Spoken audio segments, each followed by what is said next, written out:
3, 2, 1.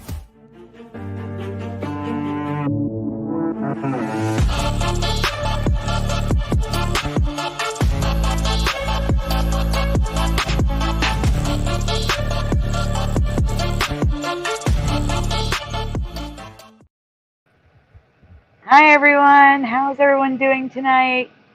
As you'll Hey, notice, yeah, say hello, Christopher. we're live after dark. Yes, after dark on Sunday, since Shifty Sunday was not happening tonight. I couldn't leave you guys hanging with nothing going on.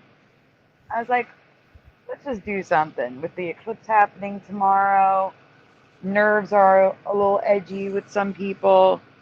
Like, we need to do a show. And as you'll notice, Jeff is not here, but he is hopefully going to show up later. He had plans tonight. Like I said, this was completely unplanned. This was just like, Impromptu. yeah, I was just sitting here. I'm like, why am I not live tonight? We need to go live. Answer the call. Yes. So we're here. We're here for you guys. So really quickly, before we get started, do you want to do a shout out, Christopher? You've never done one. You want to do it? I don't even know how to do a shout out. Shout out to everybody. I'm Christopher McGarvey. I'm the rookie. I am confused about what is happening in our world. And I've noticed it, and I want to talk to other people who have noticed it too. I've been studying it pretty hard. You know, I'm trying to make up for lost time. I got awakened last summer, so I'm behind the curve, but man, it's wacky. And Sandy has taken me under her wing, and we've had some good chats. And so I'm just I'm here to learn and to speculate. So that right there goes to show you just how new Christopher is to the community. I am not making fun of you, Christopher. I'm just going to go do the shout out. That was a great intro, though. Very great intro. I'm doing the shout out saying, hey, Mr. Super Sidewinder is here tonight. Yeah, Welcome. Welcome to Splatter 420. Angels Don't Fall is here, says Noise Guru, who says, I love this comment. I saw it earlier. In case we get raptured tomorrow. Sandy, you are the awesome. I don't think we're getting raptured tomorrow, but I'm not God. I could be wrong. But again, calming the nerves. Love the comment.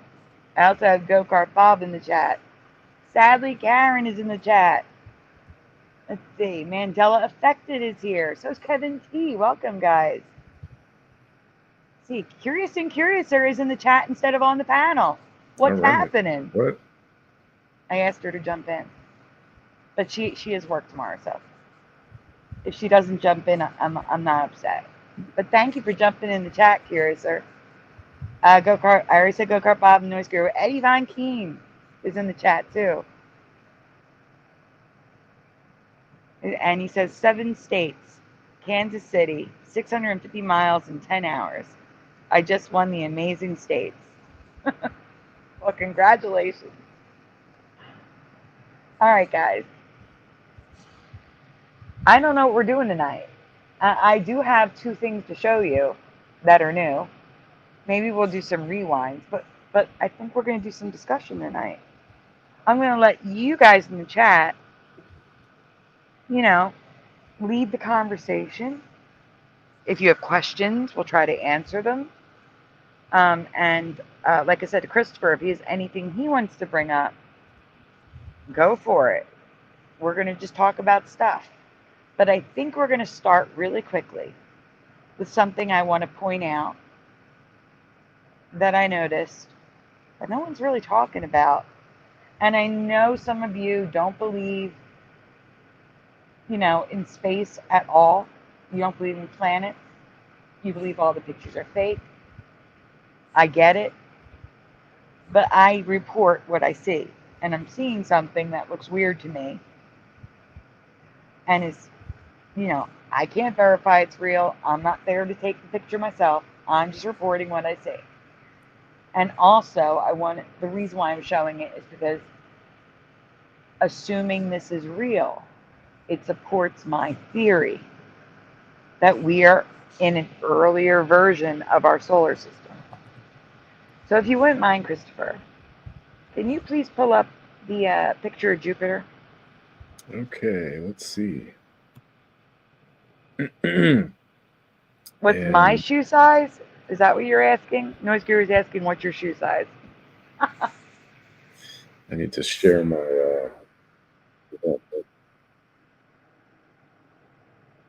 Hi, Mustard Seed of Faith. Welcome.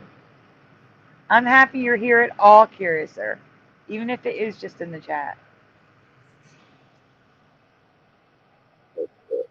Sandy? I see you.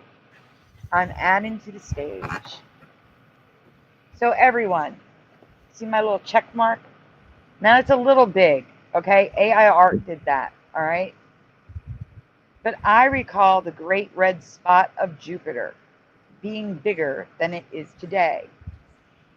In this timeline, in this reality, in this place that we are in, the great red spot is a little spot. Little red spot. See how little it is? I remember it at least twice the size of that, at least. And what I learned in school was this was a storm that was raging for thousands of years.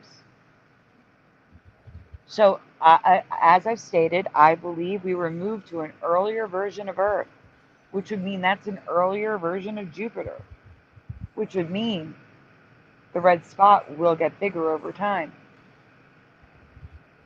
So that supports my theory.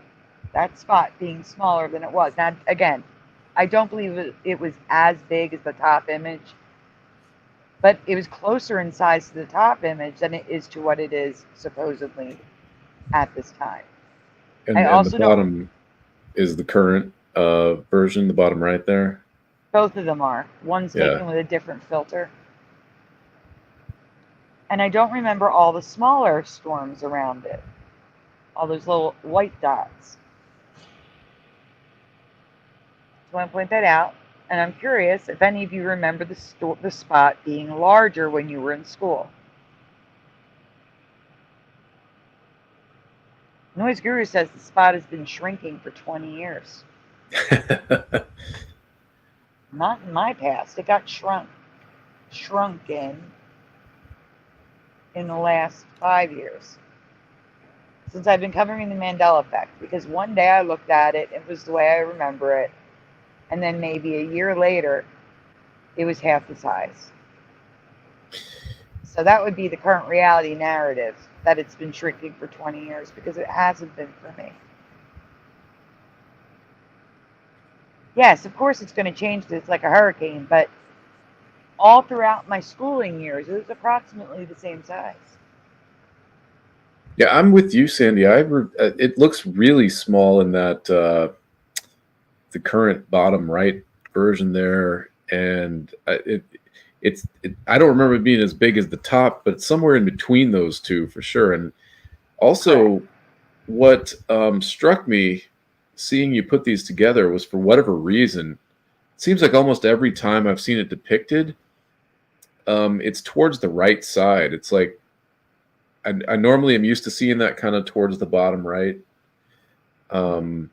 And I don't know why that is. We're always taking it at that particular angle of rotation or whatever, but it looks funny to me with it being center or left, you know? I agree. You know what else it is? I remember it a little bit lower. I don't remember it in that band. I remember it in between, like a little bit lower. And yeah, like I said, I literally put this together. That's why we were a few minutes late. It wasn't that big at the top for me. But it was just to illustrate the point that it was much bigger in my past.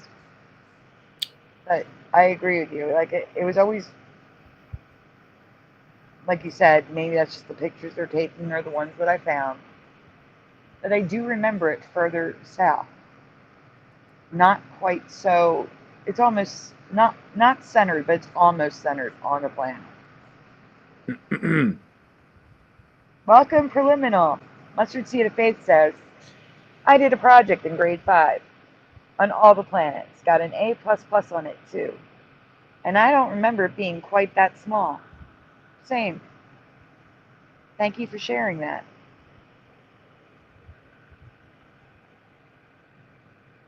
There we go. This is what I was just telling Christopher this before the show. Curiouser says, Sandy and I found some images showing South America placed right under North America in millions of years from now, when we were looking at the tectonic plates shifting. Huh. So Really? That's fascinating. Yeah, there is my my witness, and she didn't even know we were talking about that. She says we are in the past. I believe it too. I agree. Well, a lot of the colors we see when they supposedly take pictures of planets are filters, infrared, things like that. That's why we have a Jupiter here on the left that's blues, reds, and pinks, and lavenders. It's all filters.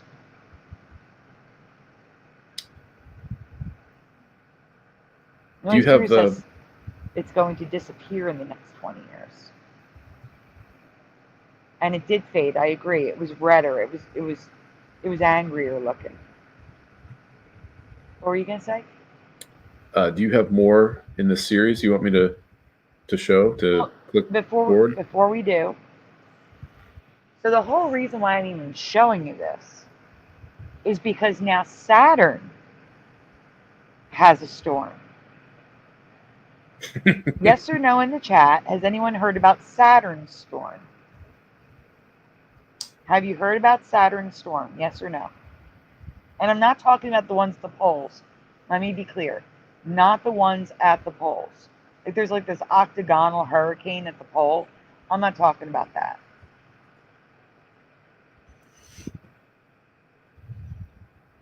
That is exactly what I believe, Preliminal. I believe something, I've already discussed that there is a chunk of the Sagittarius arm completely missing. I believe something cataclysmic happened there, and God saved his children. And by doing so, he moved us to an earlier version of Earth with cleaner water, cleaner air, more animals, more space. I believe that's what happened. And if you believe in God, God can do anything. So it's not far-fetched to believe. No Saturn storm, says Preliminal. Saturn, the only one I knew on Saturn was the octagonal hurricane at the pole, the North Pole. Does anyone know of any other storms? Eddie Von Keen says, yes, Saturn had one. Yes, the area where the Earth was missing, yes. Does anyone else remember a storm on Saturn? Christopher, do you remember a storm on Saturn? No, but I haven't paid close attention to it's been a long time since I studied the planets and gas giants. I'm sure they all have storms of some kind, but certainly nothing equivalent to the big. They always made a big deal of the storm on Jupiter. I've never heard of anyone making a big deal about a storm on Saturn. And that's what I'm getting at right there. Mr. Super Sidewinder believes it's CGI, and I respect that belief 1,000%. What does preliminal mean by the area where the Earth is missing? The chunk of the Sagittarius arm is currently missing. We're talking about the galaxy arm there. Yes. Yeah. Okay. I'm thinking there were a bunch of planets that had a storm spot. I was only taught about Jupiter. Just Jupiter. Ryugamin says, and welcome Ryugamin. Ryugamin says, I have no idea, after school never went back. Splatter. Look at Splatter. I reckon God, this is mustard seed of faith, I reckon God has a grander plan than simply saving us.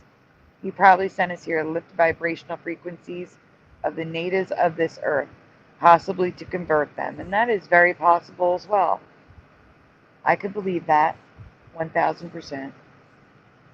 So preliminal is saying what I was talking about in the show chat there, Sandy. We're in a dwarf galaxy now that merged into the Milky Way. So I just found this out. There's like scientific papers about how this little Sagittarius galaxy is crashing into the Milky Way at an angle. Yes, we previously discussed that as well. Okay. The Sagittarius A dwarf galaxy, yes. But and this is another thing I was saying, but in Carl Sagan's Cosmos book, it talks about our sun originating in the Orion spur something like, 300 million years ago or whatever it is, enormous amount of time. And so what's really ironic is Carl Sagan's Cosmos says that we originated from there and drifted out of it a long time ago, but that's now where we are. Yes, exactly. Another point supporting my theory that we are in the past. Okay, that was a good point to bring up. Thank you, Christopher. Mandela Effect says, Jupiter just isn't the first red spot. When I think of the red spot in context of planets, need a minimum, not sure if I'm just confused or just Mandela affected. And that's understandable. Andromeda? No, we're not talking about Andromeda. I'm going to show you. All right, go on. Let's look at this storm on Saturn. Okay. This ginormous storm. Well, no, actually, no. This storm is the one at the North Pole that I said I am not referring to. Okay, so this is not what you mean. This is not what I mean. So it's the next one. Okay, that kind of looks like it wants to hypnotize us, though. This is the ginormous storm on Saturn. It's just a long streak that sometimes curls up like a hurricane. It's a much larger storm than the red spot, and yet no one's talking about this. So this thing constantly changes shape. Correct. Because there's 3 different shapes there.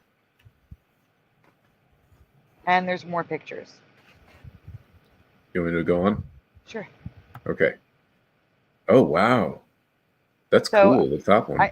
I just wanted to throw that they're saying that's the dark side of Saturn, the underside that we don't normally see. I just wanted to throw it in there. The fluorescent side of Saturn. Yeah, the green, the forest green fluorescent side. But yeah, I don't know. Can you zoom in on the storm at the top? Because it's easier to see that way. That's the cool one. Yeah, I mean, that's just gigantic. And no one mentions it. And no, that's new to me. Yeah, they're all saying I haven't seen that before. Preliminal says, oh, wow. Now that's interesting, says Mandela affected. Sun was brighter in Curiouser's past. The sun was less bright for me because it was yellow instead of white. I agree with that. I agree with less bright. Like when I found the white sun, yellow sun thing, that was one of the most shocking and horrifying discoveries. Like, you tell me the sun changed, and then I went out and looked at it. I'm like, holy cow, I just can't even look at it. I mean, it was always too bright to look at, but I was like, it's just white? I don't remember it being pure white. Can you zoom in on the top again? To the left? Yeah.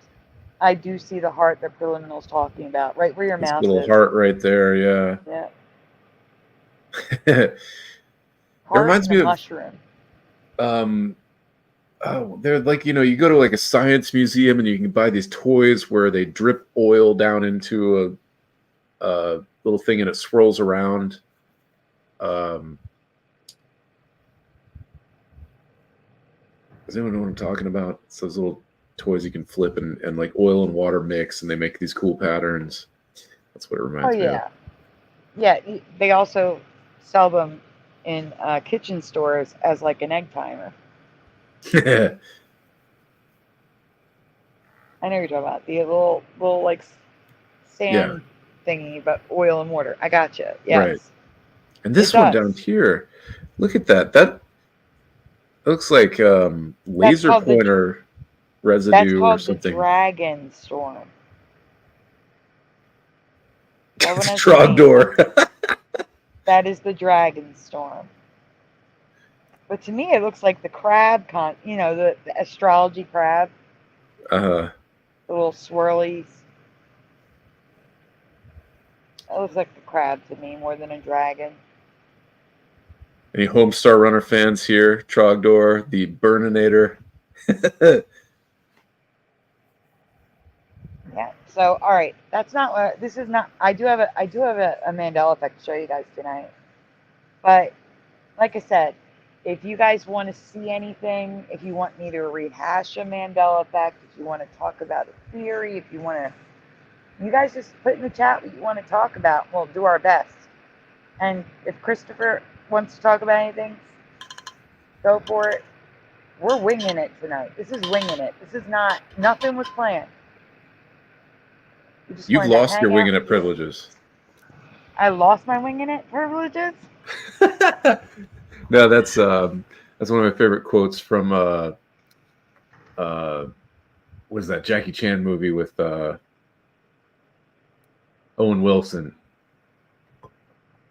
Did I see that one? Shanghai Noon? Is that it? I think that's it. I don't know if I've seen that. I'm gonna need to see that because I like Jackie Chan and Owen Wilson. It's funny. Mandela Effect says we can talk about the planets a bit more. I just don't have anything else to show about the planets. Wait a minute, I do. I have presentations on the planet. Hold on. Well, this is something we were talking about in the pre-chat too. Just you mentioned the other night that you see a lot of Saturn imagery in Mandela effects. I'm a little bit curious to pick your brain about that. And I was starting to look up what is the meaning of Saturn in terms of the old pantheon, because the planets are named after the gods and the Roman gods, and our space program always names its mission after the gods. And I also am kind of pretty into ufology, and it's like the ancient gods sort of keep popping up in the UFO world in various ways. And so I was like, well, what's Saturn all about? And I looked it up just real quick, Wikipedia on Saturn. I found that Saturn is associated with a golden age of the Earth, the spontaneous bounty of the Earth that humans enjoyed without labor in the golden age described by Hesiod and Ovid, which is probably associated with this idea of this time when the gods lived on Earth before the flood. The Bible has a totally different take on what was going on there. But here's the interesting line. Saturn, he became known as the god of time. And I thought, man, that's striking, because, the Mandela effect is all about manipulating and warping our memories of time and our timelines and all that. So it seems like sometimes there's these little patterns and messages in the ME. Yes. And a lot of times I notice there do seem to be these kind of under the table, if you're in the know, sort of nods towards the occult and ancient gods and stuff like that. And I don't know what that means, but it's suspicious, if you ask me, that there might be a pattern there, like a wink, wink, nudge, nudge type, for those who know, sneakiness to it. So I just thought that's worth mentioning, since we're looking at Saturn and changes on Saturn, and we were just talking about AAA the other night, and the way that Saturn rings changed. Well, there's another if I'm thing. right. Like growing up, I was taught that Saturn was the only planet with rings, and now all the other planets have rings.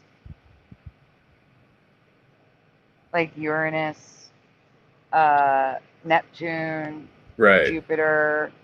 Wait, does Jupiter have rings? Jupiter's rings now, yes. What? According to... They must be tiny, right? That's... No, hold on. Give me a minute. Jupiter's rings. Okay. Images. So, I'm going to get supposed images and diagrams from Wikipedia and NASA for you. They're more like gaseous. Is gaseous a word? Am I saying that right? Unfortunately, it is. Okay. It's not a lovely word. And apparently the rings move and line up. Actually, you have a picture of Jupiter's rings up I on do? the screen. You're looking right at it. Go back. I am? No, go back. To the first slide. Oh, Hey, okay. Kenraz. The bottom. Oh, the second slide, I mean. I'm so sorry. That is supposed to be Jupiter. What? I thought this I'm was not Saturn's kidding. North Pole. I did too. But when I looked it up, that came up as Jupiter. So I am going to send you a couple pictures in Messenger. Have I taught you how to show pictures in Messenger yet? No. Do I just share my screen to that? After, what you're going to do is you're going to open one of the images in its own window. Like click on the image, make it big. Uh-huh. So all you see is the picture on your screen, and then share your screen. Okay. Okay, I am sending you a block of 4 images. So I'm going to unshare your screen right now so that you can get that all set up. So you go in Messenger, you click on one of the images, you make it full screen, so that's all you see, and then you tell me to share the screen. Okay. So did I. I put it in there because I thought that was a picture of Saturn. But Google says that's a picture of Jupiter, Jupiter's rings. But again, can't trust everything you see on the internet. But this says that it's Saturn, and they look like Saturn. I meant to say Jupiter. Let's see here. But I do have a presentation on Mars on page 3 of the albums that we could do too. Because I know a lot of the people in the chat have not seen the Mars presentation, and I know you haven't, Christopher. No, I have not. There's a lot of crazy stuff on Mars. Let's see.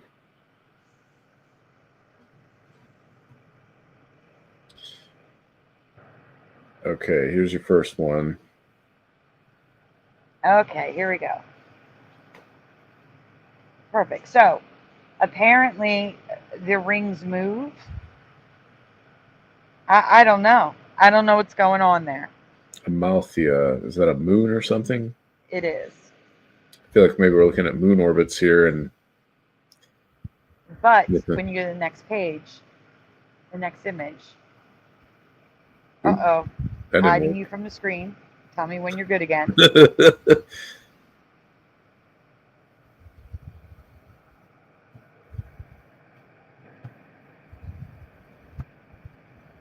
Okay. There we go. So that is what the rings are supposed to look like, supposedly. Like gaseous rings around Jupiter. Supposedly. There are other images, but I'm afraid for you to hit the arrow. The arrow should go to the next image. Yeah, it didn't. Oh, there we go. So they're outlining the rings. There's a main ring, a gossamer ring, a halo. This is all Greek to me. Some of these are the orbits of its moons, but the lines are the orbits of the moons. The bars are the rings. Yeah, and they must be kind of faint. Even it looked like sort of like nebula clouds, gaseous. I've never seen that before, but they weren't real prominent in that last one. Oh, Mr. Super Sidewinder, this is definitely CGI. This is 100% art. AI art. Artist rendition. Definitely not real.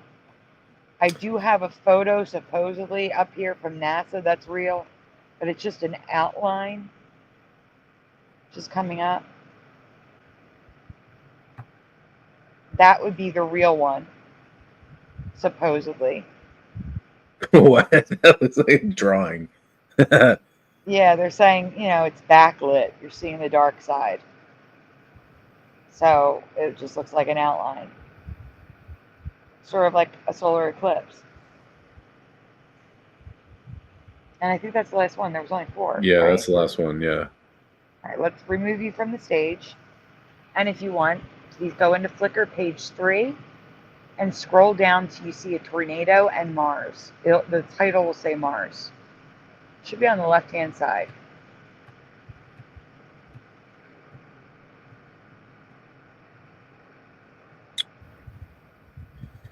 Is that an I don't album? I don't trust NASA either, especially after I've been to NASA and there was no mention of Barbara Morgan. No mention of her. Now there's a whole thing dedicated to her. But then again, it's just another reality. Guys, what if? What if in our past reality, NASA was real? Like NASA, everything they said was true. Okay, so here's this is probably going to get us way off track, but I know I've heard that it's contentious how many moon landings there were. Yes, I remember one. So I don't know anything about that. I'd be curious to hear about that if you've got a thing on that. But I'm trying to find Mars. I don't know how to find page 3. Oh, okay. What am I looking for? Mars. What? Well, you're not in Flickr. Are you in Flickr? Because I see Messenger. That's still what I'm sharing, I guess. All right, I'm gonna unshare you. I'm not good at this. There we go. It's okay. I know you're learning, and it's okay. So when you open up Flickr and you go to albums, Yeah. you scroll to the bottom, you'll see pages. Click. I'm on page 3. Now scroll down, and it should be on the left-hand side. Scroll down until you see the word Mars. And you'll see a tornado, not Mars. Glowing tornadoes? Yes, that's it. So really quickly, Mandela Effect asked, who's Barbara Morgan? Barbara Morgan was the understudy to Kristen McAuliffe for the Challenger mission. She was with her in everything, every picture, everywhere. And she was also now the first teacher to not land on the moon. She is now the first teacher in space, whereas we were taught Kristen McAuliffe was the first teacher in space. She continued going on space missions in 2007 or 8. And I should know her name because my friend from grade school and high school, her mother is named Barbara Morgan. She lived across the street from me.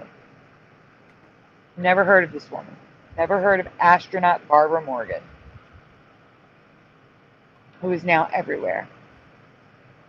If you opened it up, you're not sharing your screen again. You have to share it again. We turned it off because it was stuck on Messenger.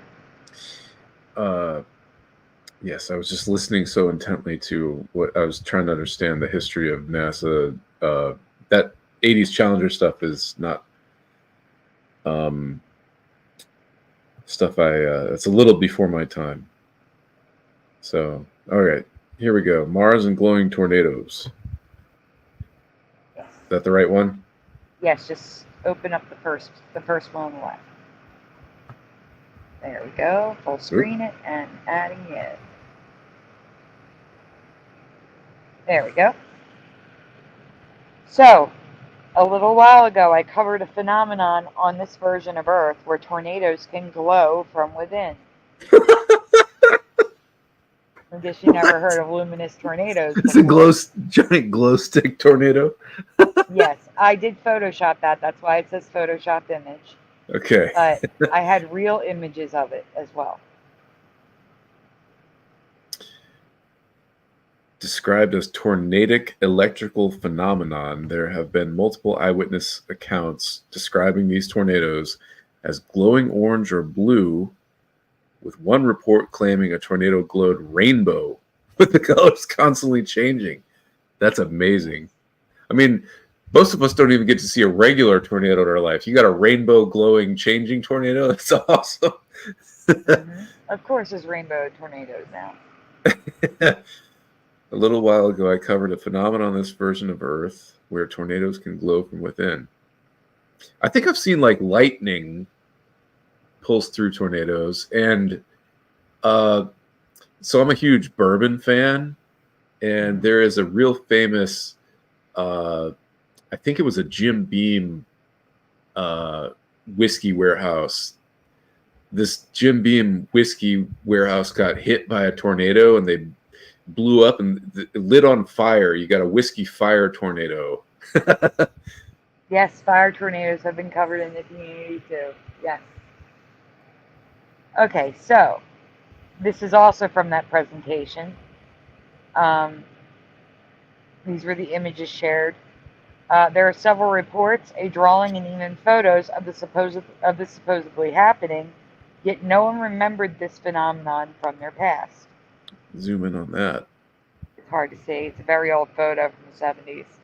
Well, it looks like the Northern Lights almost, or something like that. But it's a tornado glowing.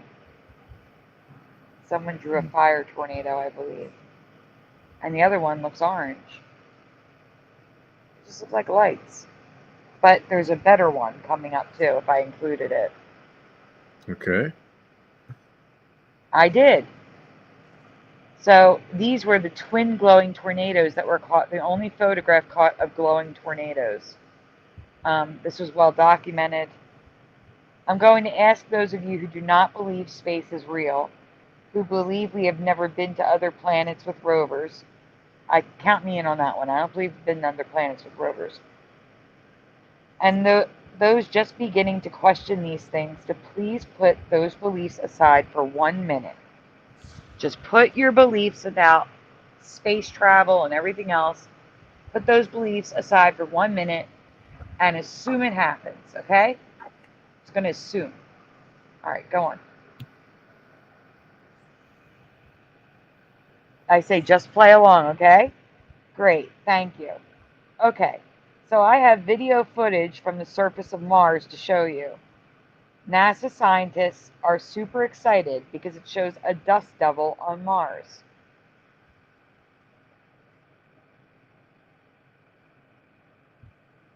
And notice it's lighting up.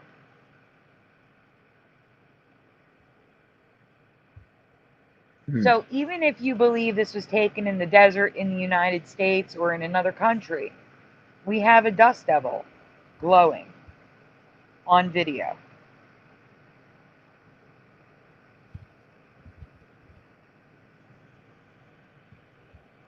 So not only is the first video footage of a dust devil on Mars, it's also the first video footage of a tornado or dust devil exhibiting the glow that many have reported. The latter part is much more interesting and is the reason I'm talking about this.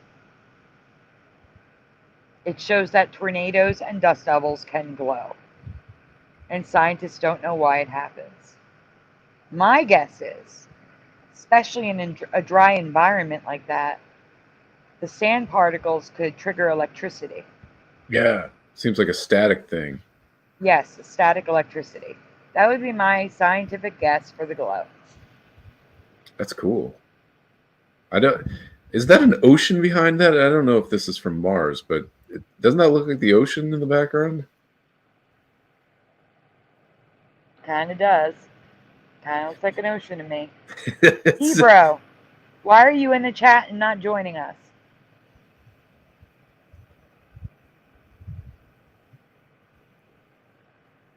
Hebrew's in the chat.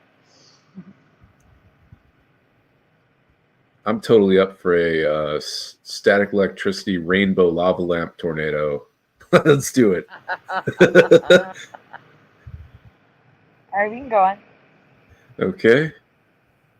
So I took pictures of it, not glowing and glowing for those that could not see it for some reason.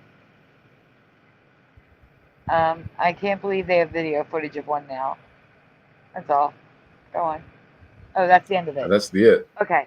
There was another Mars presentation. That was the one I meant to show you, but I need to find it. So give me one moment and I'll tell you what page it's on. Okay.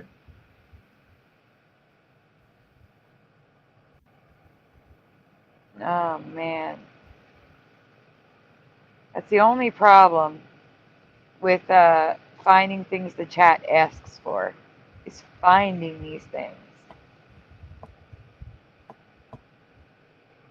Like, I could send you a link, but showing it in Messenger is so much harder because you can't zoom. It just makes it more difficult than saying, go to this page and scroll. You know what I'm saying? Yeah.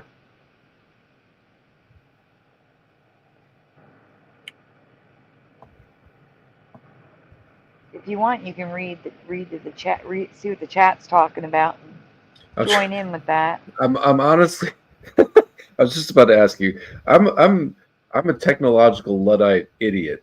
So how do I stay current to what's going on in the chat? Because oh,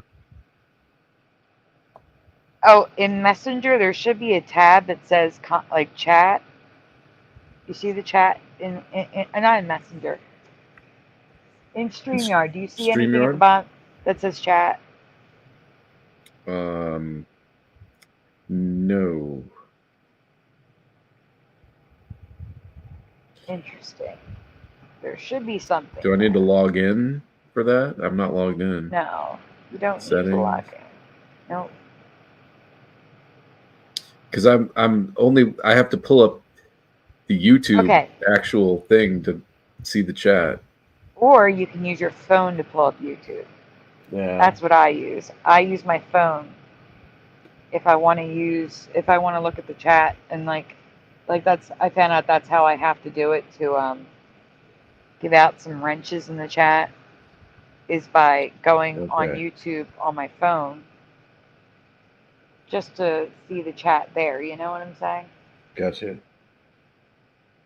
Guys, if you aren't subscribed, please consider subscribing and hitting that like button before you leave today. You got to mute that. I just got to give you a heads up. Guys, if you aren't subscribed, because we can hear it all. Yeah. I'm fully elated. It's okay. I think I am going to have to give up and give you a link to show through Messenger, because it was a long time ago and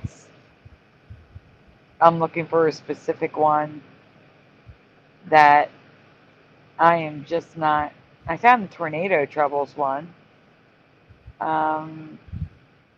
Yeah, instead of just making them wait and just searching, I think I am just going to search in Flickr and send you the link to open up in Messenger, because this has taken too long. It was a long time ago, this folder. So give me 1 second, because I can't search Mars. Show me Mars. There it is. This is it. All right, so Christopher. Mm-hmm. I'm going to send you a link in Messenger, and you're going to do the same thing. You're going to stop sharing, open up the presentation, make it full screen, get it on the first slide, and then I will share your screen. Welcome, Adam for Christ.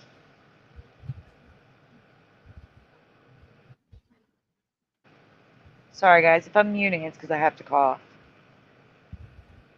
Did anyone else jump in?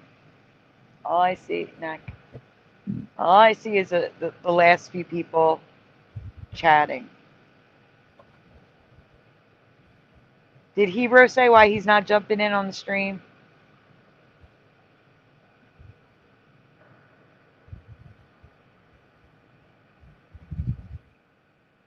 I know Curiouser has to work. We do have rainbow oceans. And I already mentioned that one of the tornadoes lit up rainbow. So I think we already have them too. And we are ready to go. Would you like to read this, Christopher? Yeah. 46 years ago, in July 1976, NASA's Viking orbiter reached Mars and started taking pictures of the Martian surface. Welcome, Rudy P. Yeah. Sorry. It's okay.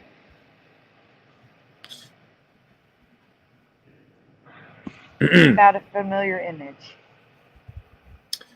The picture sent back from the mission included structures that appeared to be Martian-made. Of those unnatural stone features, how many faces do you remember being found? So in the chat, say here, that's the question. How many faces on Mars were found in your past? Christopher, do you remember any faces being found on Mars? Like structures that look like faces? Yes. The famous face on Mars, and I actually watched a documentary on this recently, so I might be disqualified. Oh, you may have taken an update. I see. Well, there's a really awesome documentary called Blue Planet Red or Red Planet Blue, or something. I think it's called Blue Planet Red, which is about the possibility of a past civilization, evidence for past civilization on Mars. And they even interview this physicist that says there's evidence of a nuclear war in isotopes that appear in the atmosphere. So it's wild. That is wild. But I do totally remember wild. the face on Mars. I remember the main one. Hey, Preliminal says 2. Hebrew says, Cydonia.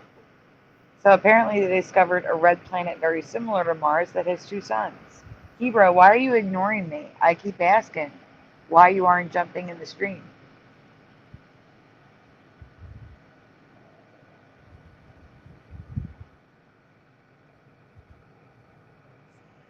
No one's going to answer the question? Just Preliminal? And Christopher remembers the iconic face on Mars. And in the documentary, I think there's another one in another area, because in the area with the original, there's like a face, there's a pyramid. The Cydonia area has all these interesting structures, and for whatever reason, we never send a rover there. We go around the boring deserts. Mandela Effective remembers 1. Rudy P, the question was, how many faces on Mars do you remember? Just the main ones, says Ken Raz. Welcome, Angels Don't Fall. The question is, how many faces on Mars do you remember? Adam for Christ is 1. Mandela Effective says, I know more have been discovered. And I'm not going to repeat it again, Hero. How many faces on Mars do you remember? 1 face, says Rudy Face. A lot of people doing like multitasking right now. Angels Don't Fall says, I remember there being a face, so 1, I guess. I just remember a face on the moon, says Hebrew. All right, we can go on. Okay. Yep, there we go. I remember just 1 face on Mars being discovered in 1976, but I'll explain this in a minute. But first, which of these photographs of the face on Mars matches closest to your memory? So can you zoom in, please, on 1, 2, and 3? That way they can see the difference. Yeah, so it's the presence of lumps and craters. So the first one is just the face. The second one is lumps and like mountains and craters. The third one is mountains and craters and dots. What are all these black dots about? So which one do you remember? 1, 2, or 3, guys? We're going to zoom out again. Hebrew is a 1. 1 looks really clean. Rudy is a 1. Mustard Seed of Faith is a 2.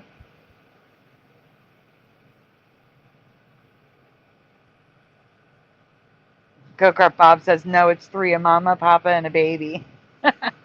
Because Ken Raz says Space Berries 1. Adam for Christ is 1. Mandela Affected is 1. Angels Don't Fall is 2.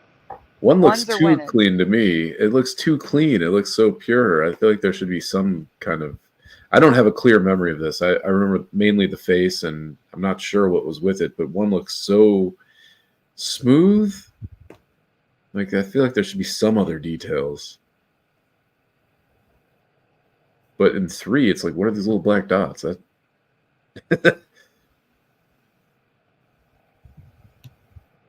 It does look too clean, but that could just be my Photoshop skills at the time. Well, NASA has Photoshop skills too, so... Could be 2 with no craters. See, I don't remember a big mountain next to the face. I don't either. I don't know for sure. So let's pretend number 1 just has the big mountain taken out of it.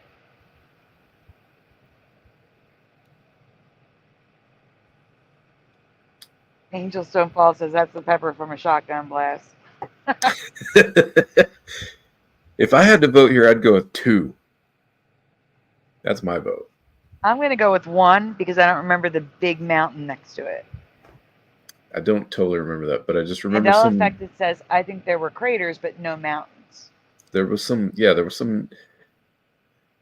So like I said, guys, if you said 2, but don't remember the mountain, we're going to go with 1.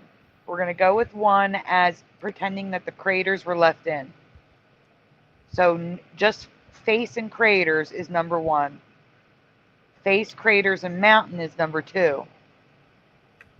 And then all of the above with black dots is 3. Just pretend the craters were left in.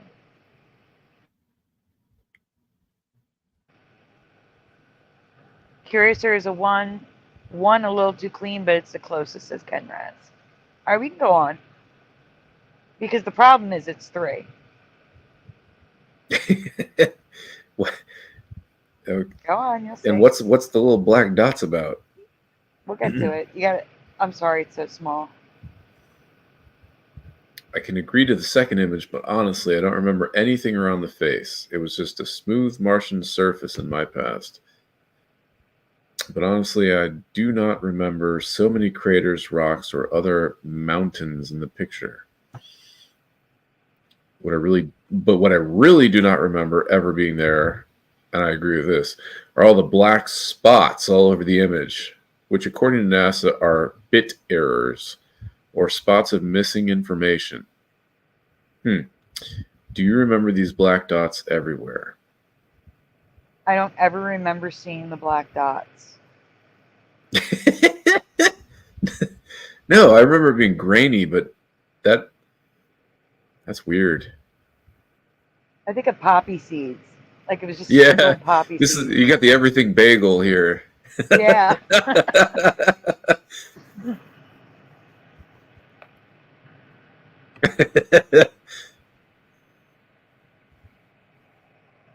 Rudy P, no dots. Angels Don't Fall. 1 face, blackheads everywhere.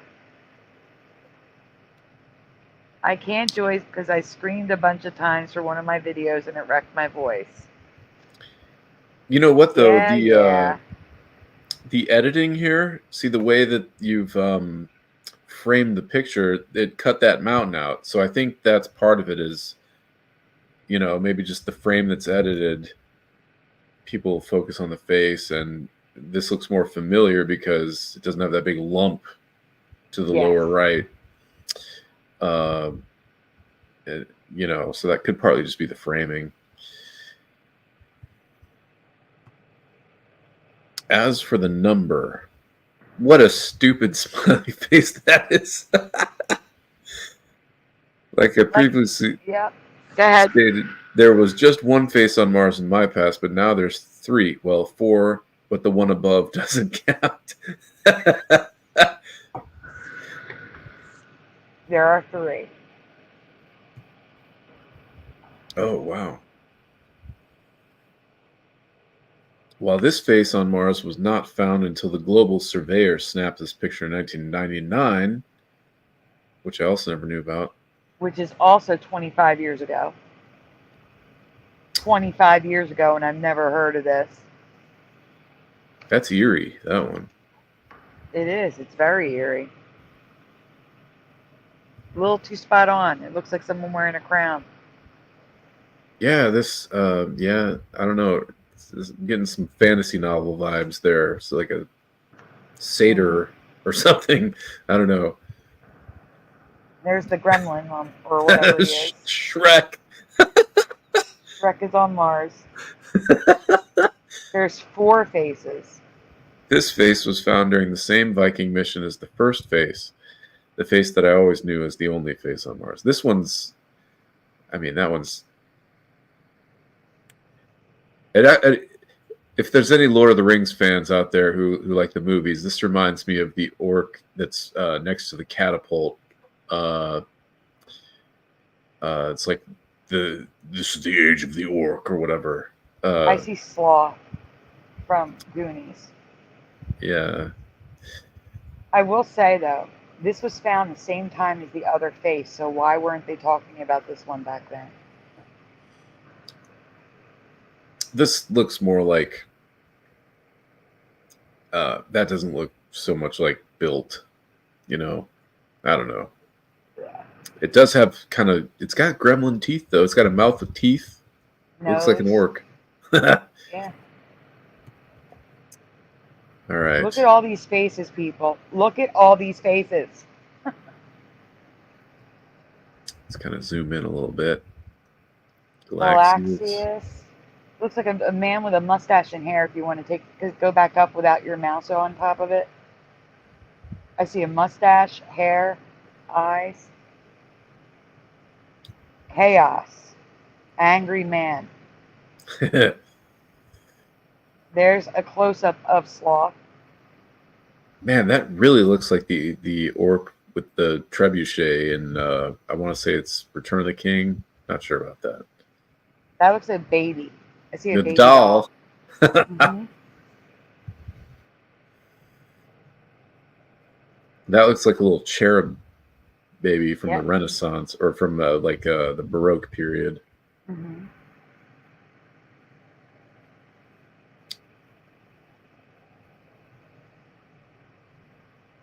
And then it's just the actual images taken. Yeah, Cydonia is the weird place. And there's the pyramid you were talking about. It looks like a starfish, actually. Well, that's the thing. It's a 5-sided pyramid. Mm-hmm. If it is a pyramid, you know. But yeah, it's got 5 faces.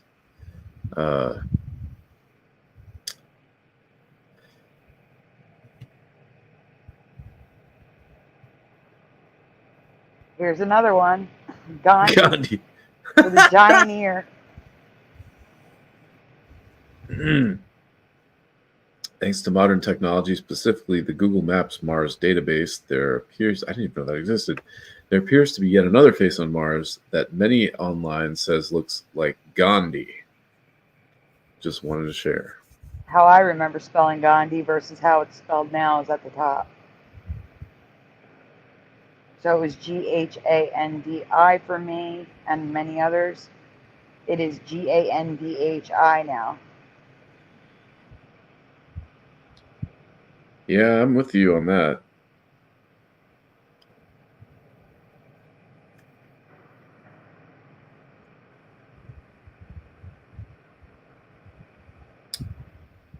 But 3 faces on Mars. And there's a bigger picture with more of the black dots. Do you remember hearing about the other face on Mars all these years? I don't, and believe it could be a possible change, as well as the black dots, which I've never seen before. But there's something else I need to ask. Yes or no? Do you remember any rovers landing on and taking pictures of the surface of Venus? Credit John Nada.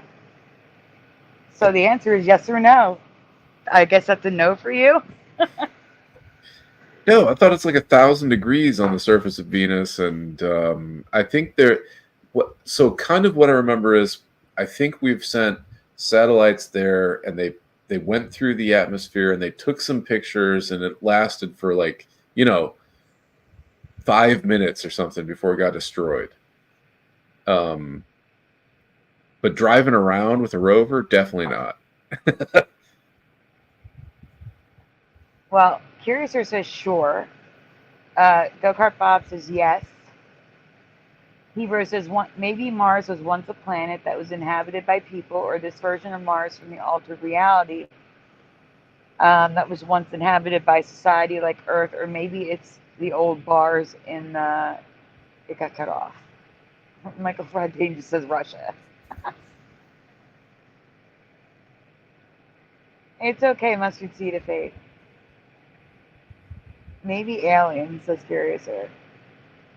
Subscribe to SandyDivA Mandela Effects if you haven't already. And that just reminded me, since people are asking, because we are still in desperate need because Joey is still looking for a job. I'm gonna have this ticker running at the bottom. So the GoFundMe link is in the description. Ko-Fi link is in the description, and there's CashApp and PayPal. But more importantly, so I know everybody's tapped out. Everybody's broke right now.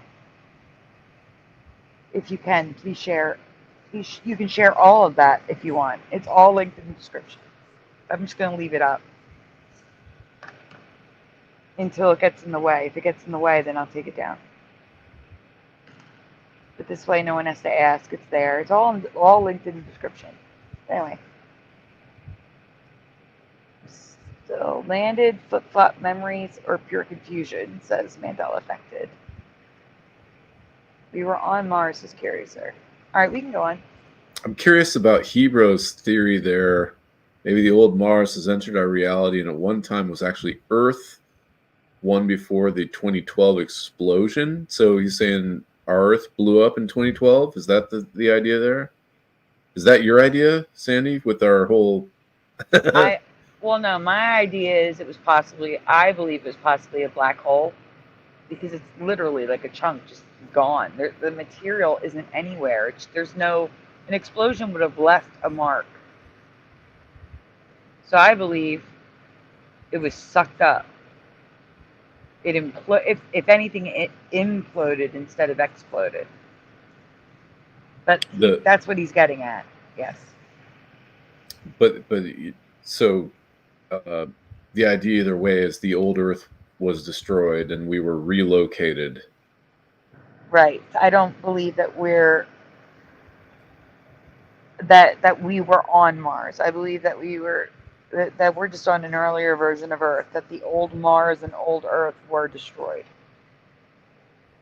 And are you into the 2012 thing at all?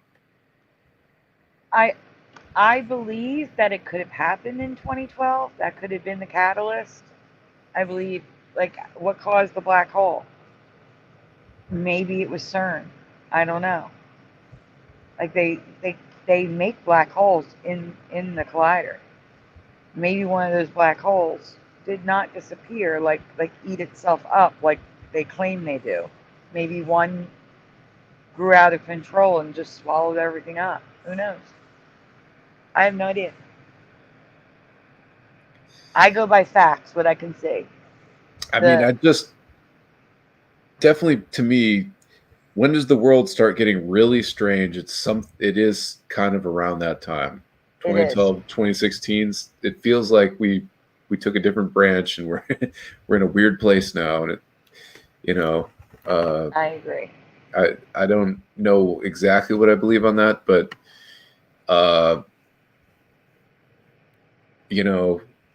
that tracks a little bit for me. That's when I first start to notice what's going on here. Yes. Go-Kart Bob, that is why we're doing a eve of the eclipse stream, to try to calm everyone's nerves, just hang out, be together so no one feels alone. He's screaming tomorrow. Mustard Seed of Faith, I reckon different alien types have visited Mars and they left their alien race signature there to show they discovered this planet. Maybe every reset results in a new planet, Mandela Affected says. 2012, the end of time, linear time. It could be. that it But resets and we end up back here. I don't want to wind up. We got on here to soothe nerves and stuff. I know you are. Yeah, go ahead. But there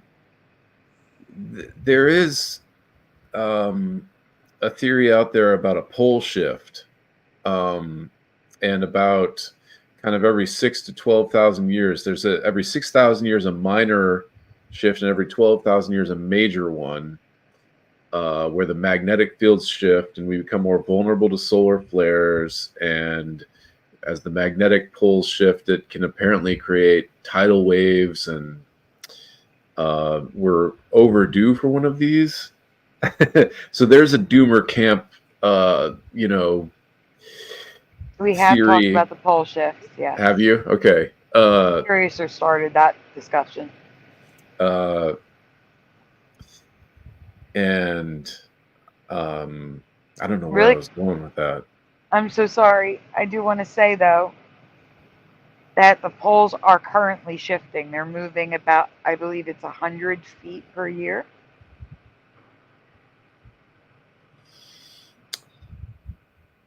Yeah. I'm so sorry. I made you lose your thought. No, you didn't. You didn't make me lose. I lost my thought on my own. I don't know where I was going with that. Oh, I'm so sorry. I still feel like it was my fault. But we've left things hanging here on. Do you remember any rovers taking pictures on the surface of Venus? So I want Yes. to find out the answer to that. How the Soviets landed on Venus. I have no memory of ever seeing pictures of the Venusian surface. Great word, Venusian. Or learning that the USSR visited Venus 5 times in the 1970s. Do you remember this? Does anyone remember this? I do not. I read about this nothing about recently. I mean in the last couple months, about them landing on Venus once. This should have been in our science books in school. So all I'm saying is I recently came across this idea. I agree with you. What I'm saying is, if those pictures were taken in the 70s, why weren't they in our science textbooks?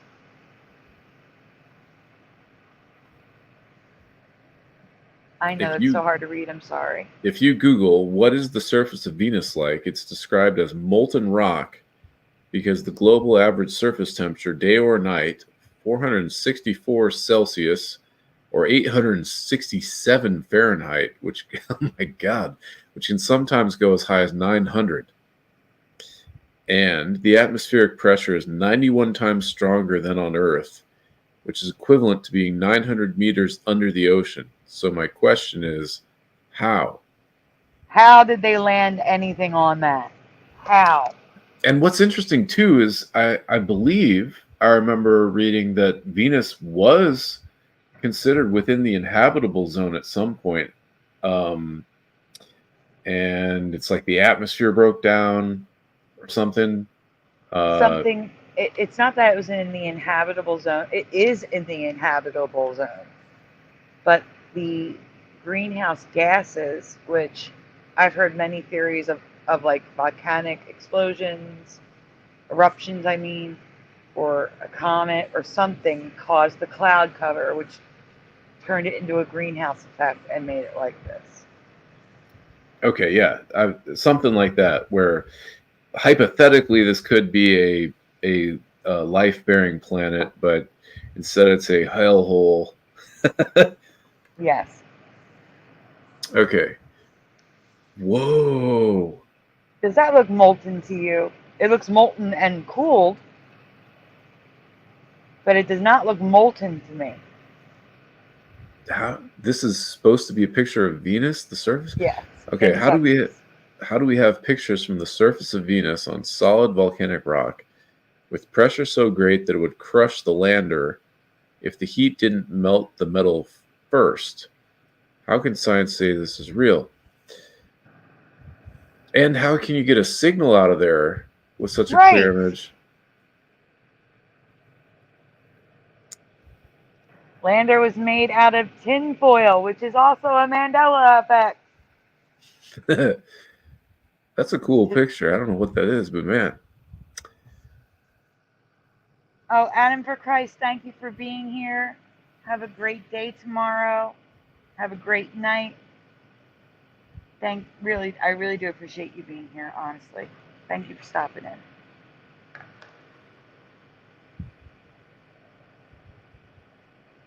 I have to send a link to someone. These are more photos from the lander. You might want to read it because it's talking about how it's disintegrating. What? Okay. There does appear to be a crab-like rover with a broken plate on top that moves a couple feet before being crushed. But the entire lander should have been crushed too, right? Mm-hmm. Let's zoom in on these. You would think. That little thing came out of a bigger thing that's taking the picture.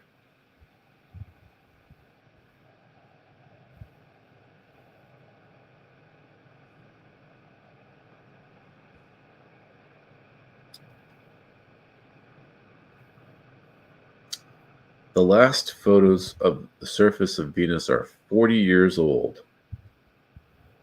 The last one landed in March 1982, year I was born. And you want me to believe that the Soviets beat us to Venus in the 1970s? Does anyone remember any of this?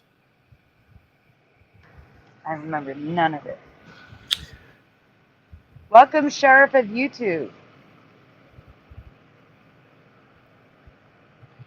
He says they push space as science, but why doesn't it go on the screen? There we go. Nope, it went away again. But if research, most of their photos are actually artwork produced from graphs. That's what I'm saying. I don't see how it's possible to take pictures of Venus. Here's some and more. why it's so rocky if it's supposed to be molten. And what are those color bars?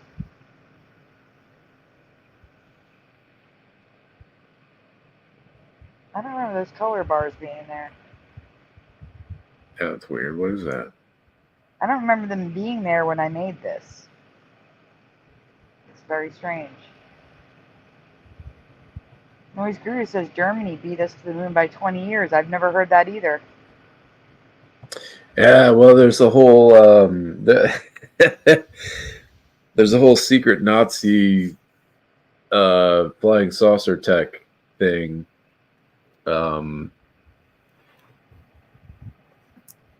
That they were working on anti-gravity, and as the war became more desperate, that they were dumping more resources into that, and maybe even had help from off-world intelligence. That's definitely a whole strand of ufology. Good night, Lore. Curiouser. I'm sorry, I had to say good night before she left. Good night, Curiouser. Thank you for stopping in the chat. We wouldn't know if they're real or simulated. I didn't mean to interrupt you, Christopher, but I didn't want her to go without saying good night. No, go ahead. I'm just spouting off conspiracy theories. It's okay. Oh, that's the last one, though, right? Yeah, that's the end of that run there. Oh. Well, how about we switch gears a little bit? And since there's 25 of you, I do have a new one tonight that I showed Curiouser tonight that I really need to ask you, that's really been bugging me before we go off on more talks and switch gears a little bit. I think we've done planets enough for tonight. I have something to show you, and I'm sorry, guys, we're going back to the World Trade Center again. Oh, yeah, I'm you did sorry. have that one. I do, yeah. See, I think once something has been Mandelaed, it just keeps Mandelaing. It's getting Mandelaed over and over and over again. I think they're hot spots. I don't know why, but I guarantee you Look up Graviflyer. Christopher, have you ever heard of Graviflyer? No, didn't you have a thing in Flickr for the World Trade Center? No, I do. Noise Guru in the chat asked me to look up what a Gravifyer is. I need to mute. I have to cough. Oh my gosh. Sorry. Interesting. It has support wires. So how is it working? Flyer. The Graviflyer. There's a lot of things that says Graviflyer, but it appears to be a disc that can levitate, but has support wires. I mean, the famous thing for this whole World War II Germany advanced technology thing is the Glocke, the bell, which is this advanced anti-gravity experiment that was supposedly developed at through labor at a concentration camp with all these underground bunkers and stuff. And there are there are people that talk about the predecessor to the CIA, which is, I believe, is called the OSS, and some of these people going over to Germany at the end of World War II to recover the advanced technology they have. And we had a whole project Paperclip where we brought all these German scientists to our country. Yeah, it's hard to prove any of this stuff, but there's a whole lore to that, that Germany maybe had help from some off-world intelligences who were they had contacted through kind of occult means and were developing anti-gravity stuff. And then there's a whole Antarctica conspiracy, like maybe they escaped. It's all very speculative in my opinion, but I think that's partly what they're referring to there. I just found a link on Medium with more links below about the Gravifyer. So if anyone is interested, I will put that link in the chat as soon as my my browser cooperates. And that one's new to me. I'm interested. There we go. At the bottom of the article, there's more links about the Gravifyer. The Graviflyer, excuse me. But right now, we're going to get to the World Trade Center. Whenever you're ready, Christopher. Yeah, I just need to find that page again. The albums. Okay.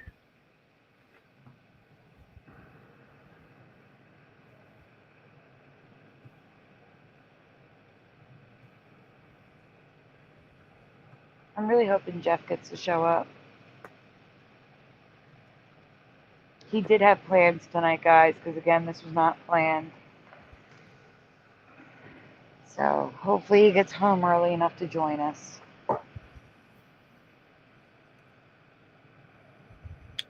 Okay, right. Shared. Guys, I have a few questions to ask you, so please get your thinking caps on. This is not a typical presentation. I'm getting right to the point. No fluff. No nothing. Yes or no, the World Trade Center is on the water. Yes or no, in your past, was the World Trade Center on the water?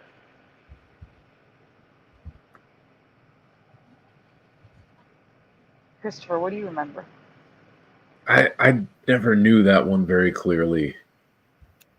Okay. I'm from the Midwest, and I didn't really learn about that stuff until the attack happened. It happened when I was a freshman in college, and I had no TV. Mm-hmm. You know, I saw some stuff in the common lounge. It's weird. It's a central moment in my life, but I didn't have access to all the news that everyone else saw, you know? So it's kind of like a weird blank in the middle of. I understand. Rudy, I'm asking you if it was positioned on the water. Mandela. Okay, hold on. No nonsense, says Go-Kart Bob. Mandela affected is no. A block away from flooding, says Sheriff of YouTube. Beside not what I'd say on. That is confusing, DD74. Please explain. Angels Don't Fall says no. Noise Guru says 2 blocks away. Isn't Manhattan an island?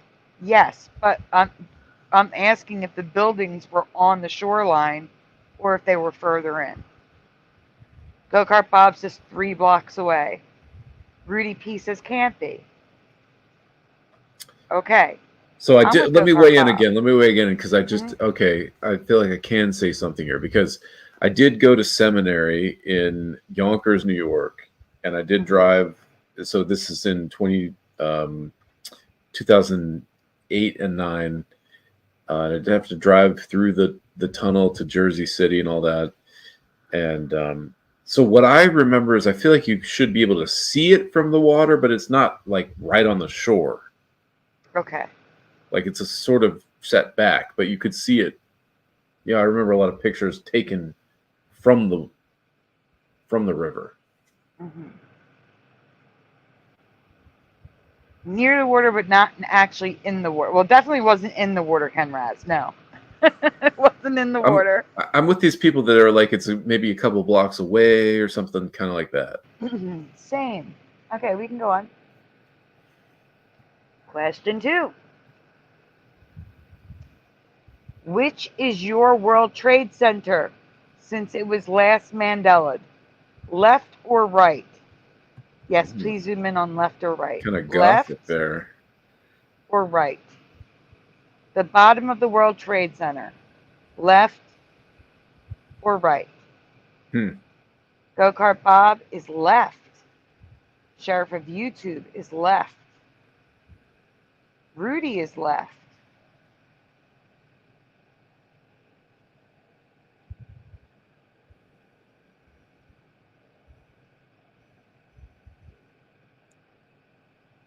This one Guru is left. I have no clear memory of this one. Left is better design.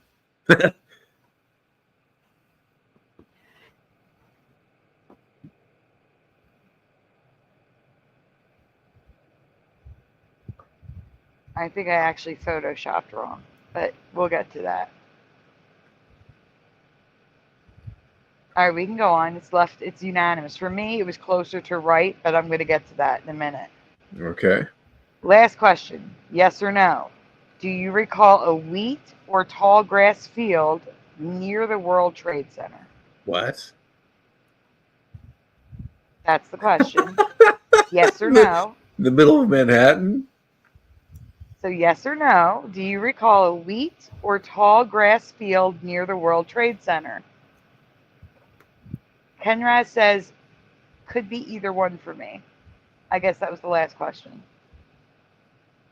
Rudy says no. I'm guessing by your laugh, Christopher, it's a no. I mean, no way. Like, there's just... Land is too expensive on Manhattan Island to be just a fallow field. It's so built up, right? Mm-hmm. Only in I Am Legends. I don't think there's any fields in that whole... Wait, is that a Mandela effect? Wasn't it I Am Legend? Yeah. I'm Do Legend. you remember Legends Mandela affected? I'm screenshotting. Okay. Kenrise, no farmlands. I see and remember. The only plants in Manhattan is Central Park, says Nose Guru. It was a typo. Okay, good. Mandela affected says no. Gotcha. Gotcha, Rudy. Yep. It's not your, don't say sorry. Typos happen. It's all good. And sometimes typos happen because, you know, Mandela effects happen. So I still took a screenshot just to double, I will double check it. That's all. Go-Kart Bob does not know. That's okay. I appreciate the I don't know. I'm a big fan of I don't know because there's a lot I don't know and wasn't paying attention to. And I think it's just, you got to be responsible. You got to be honest, you know? And saying I don't know is still participating. So I still Yeah. appreciate it. Well, I'm going to show you soon. Let's go on.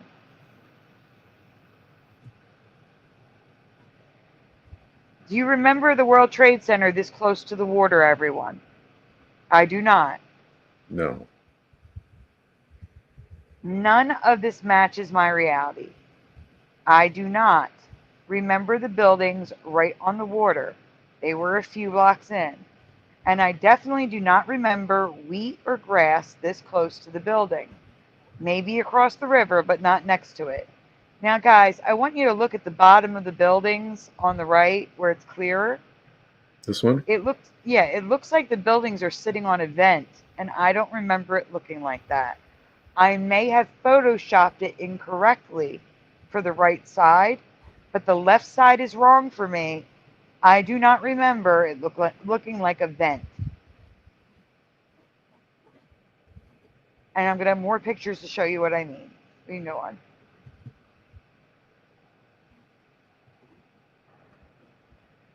I don't remember the beams going across the windows like this. It makes it look gothic, like a church. Absolutely gothic. I love gothic. Yes, so do I. It's like my favorite architecture style in churches. So that is wrong for me. It looks like it's sitting on top of vents because of the beams going across that I do not remember. I do not remember the vertical beams or horizontal beams going across the windows. Those vertical beams give it a vent look. It doesn't look right for me. I have Do you more remember pictures. the arches, though? The kind of gothic windows? I do remember the windows, but I don't remember it so gothic looking. Okay. Now, I'm going to show you more pictures of why it looks wrong to me. Mandela effect is mine is blown. So here we go. Here is the wheat field, people. What is this? I can't. Never. And I'm going to show you where this wheat field is from far away in a few. Does anyone remember ever seeing any photos of the World Trade Center like this? Because this is blowing my mind. Looks quite wrong, says Ken Raz. Very polite.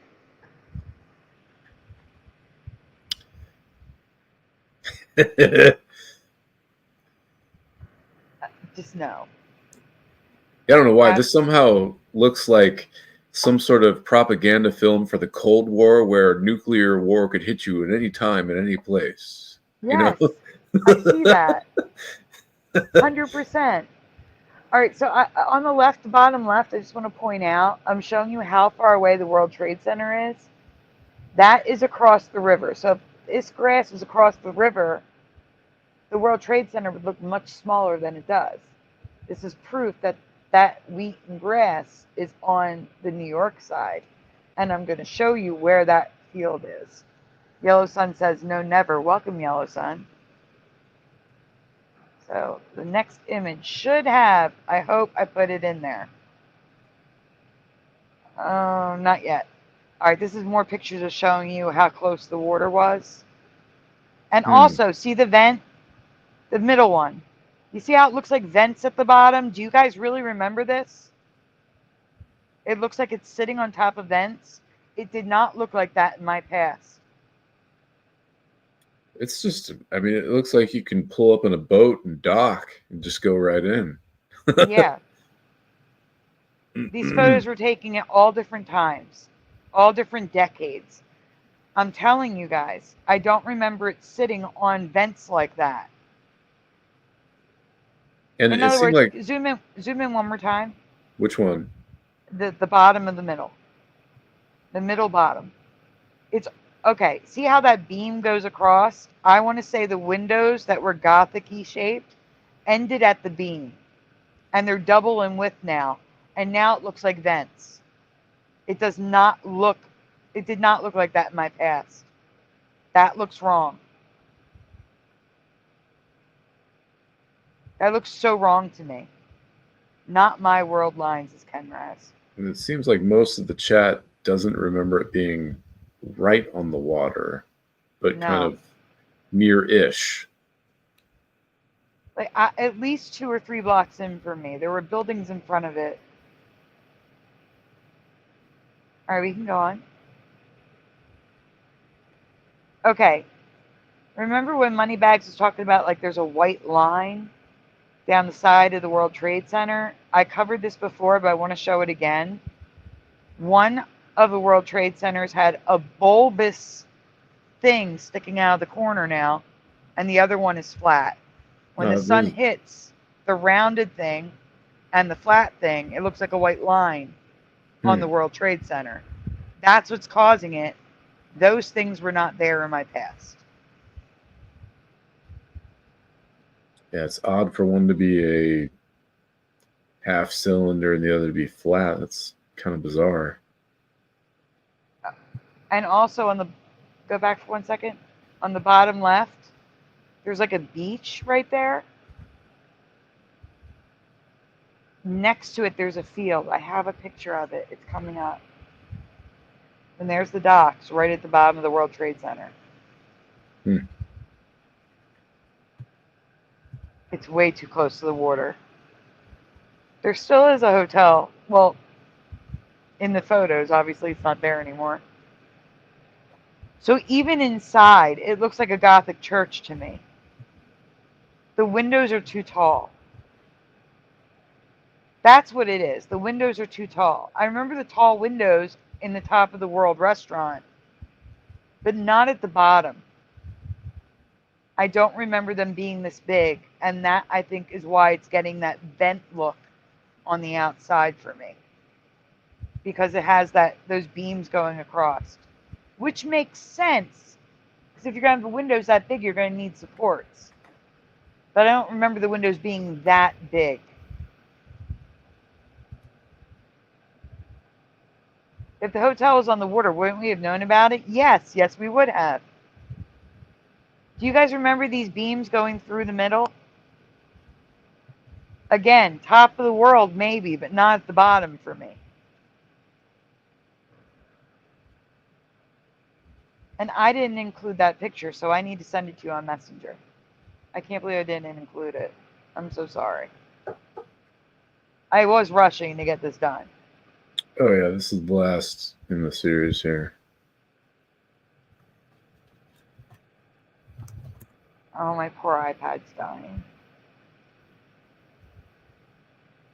Guys, please bear with me. My photos take this long to unfreeze when I open it. It's still frozen since I opened it, so give me a minute. All right, it just unfroze. Where's my World Trade Center photo folder? There it is. Okay, let me find the photo with the field.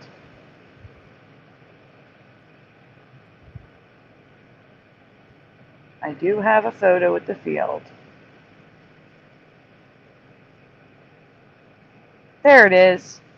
All right, Christopher, I am sending you a picture on Messenger, so if you want to stop sharing. Okay. And you'll see just how much land was next to the World Trade Center. And from this angle, it looks like it's less on the water, which is kind of crazy to me. Because I just showed you pictures of it on the water, so I don't know if it's on the other side, but it wasn't on it's not like it was on a peninsula. It didn't have water on one side and water on the other. So I don't understand what I'm looking at. It's all confusing. All right, everyone. Those wheat fields that I have no memory of is right there. Right next to the World Trade Center. Does anyone remember this? I don't think you can zoom in Messenger. Yeah. What I'm wondering is, what is this kind of mess of Oh, junk? that's the hotel that no one remembers. That's an old Mandela effect that Moneybags found. Like, there's just And you see how the buildings have white lines on the edge? That's what I was just showing you with the bulbous these thing sticking out. And the other one's corners flat. here. Yeah. Yes. This thing is an eyesore. This horrible. It looks like a parking deck. Just It does. crammed in there. I don't think there's anything between them, right? Isn't it a clear silhouette? Yes. Up and down. Yes. Like I said, This thing is hideous. Moneybags found that in 2019 or 2018, something like that.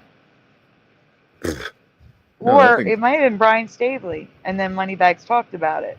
One of them found it. It was one of those two people. This is more believable for position via the water. You know, it's a little more set back. But what is this whole entire front?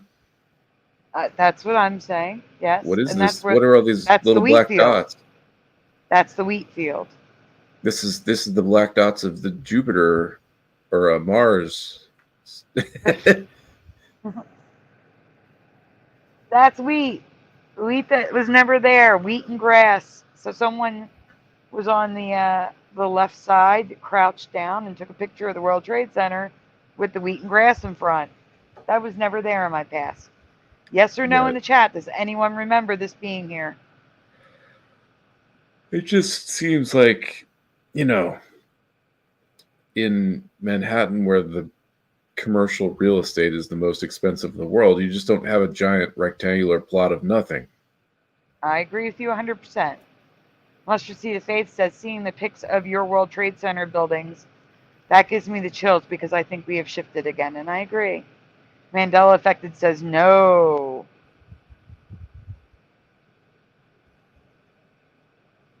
This hotel or parking deck or whatever really hurts my soul. That thing is, it looks like super ugly. It's like when Saruman turns the Shire into an industrial. It's just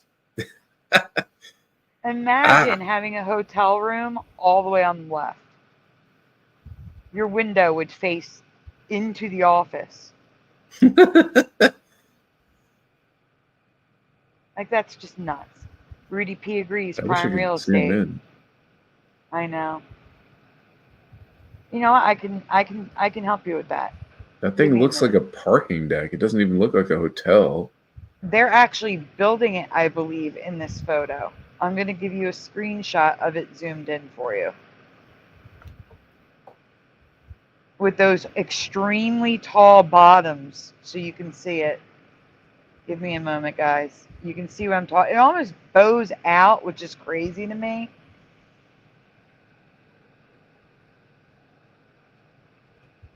Why is there a huge antenna on top of it, too? Oh, my goodness. Hold on, guys.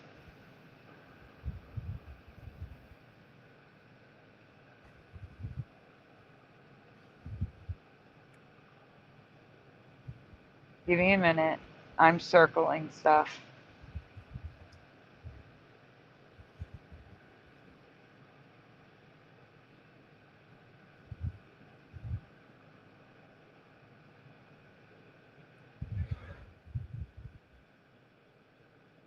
I'm going to send you two pictures. One's closer than the other because the antenna thingy is getting cut off on the closer one. They are building the, oops, shoot. They are building my brain can't even work right now. Saved photos. They are building the hotel.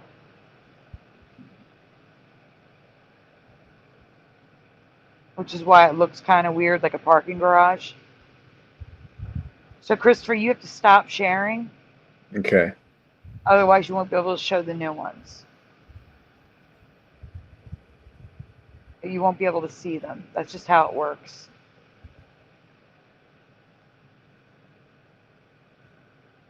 The hotel is not complete yet, Mandela affected. That wheat would have to go for millions upon millions to justify its existence. I agree.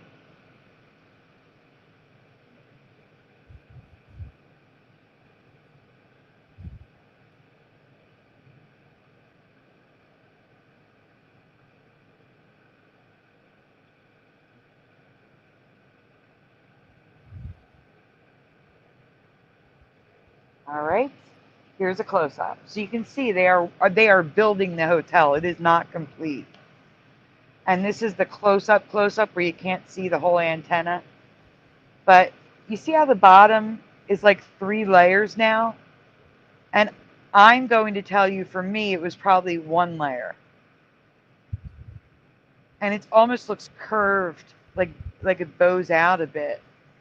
Mm-hmm. Does you guys really remember it looking like that? Because I don't. It's like it looks like it's sitting on top of a vent, because there's 2 beams going horizontally across, which gives it that vent look. And for me, those windows, that design element is way too big. It's too high. It's 3 or 4 stories high. That's wrong for me.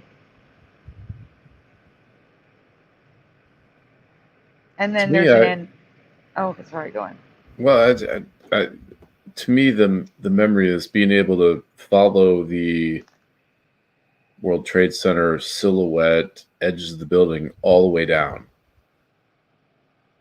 to the street level, and this parasitic building in the middle. Yes.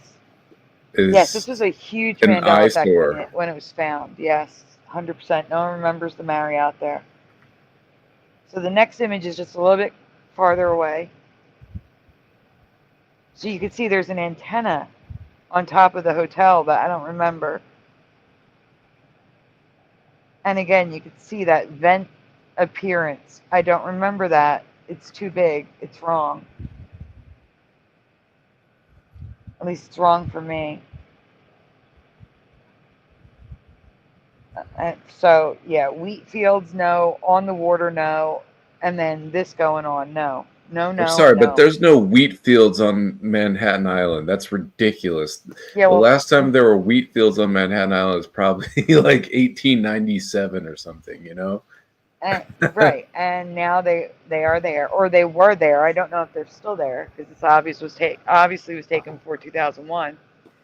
But we also never had fault lines in Manhattan, and now we do. And I wouldn't be surprised if one of them went right underneath the World Trade Center. The hotel was built, I'm going to get you the year, give me 1 minute. We put a tiny fault line under the hotel and just suck that thing down into the center of the earth. I'm okay with that. 1973. I knew it was 70 something. I knew it was before I was born. So yes, 1973. Now the hotel. Oh, I'm sorry. 73 was the World Trade Center. You wanted the hotel. You didn't know about the fault lines. We talked about that last night. There are now fault lines, like 6 of them in Manhattan. Definitely check out last night's show. When was the World Trade Center Marriott built? So it was built in 1981, so I'm guessing that image we're seeing is 79 or 80.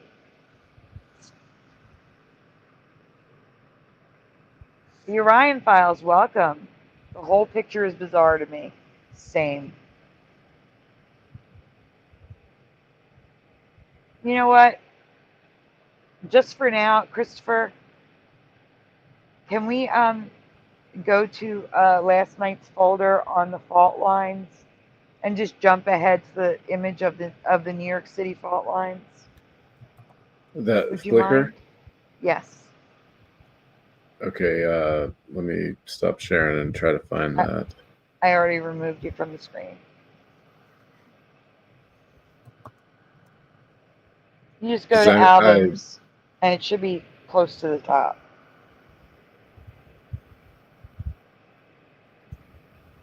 And then when you open up the album, just find the one where you see the New York City map. Earthquake Fault Lines, is that the one? Yes, that is the one. Were you here for that last night? No, I had to duck out pretty early. Yeah. Which one are you looking for? Start from the beginning or? Yeah, start from the beginning and I'll tell you when to stop. Okay. That way they can get a quick overview of it without us Yeah, I going missed through this. the entire I didn't have this myself, so.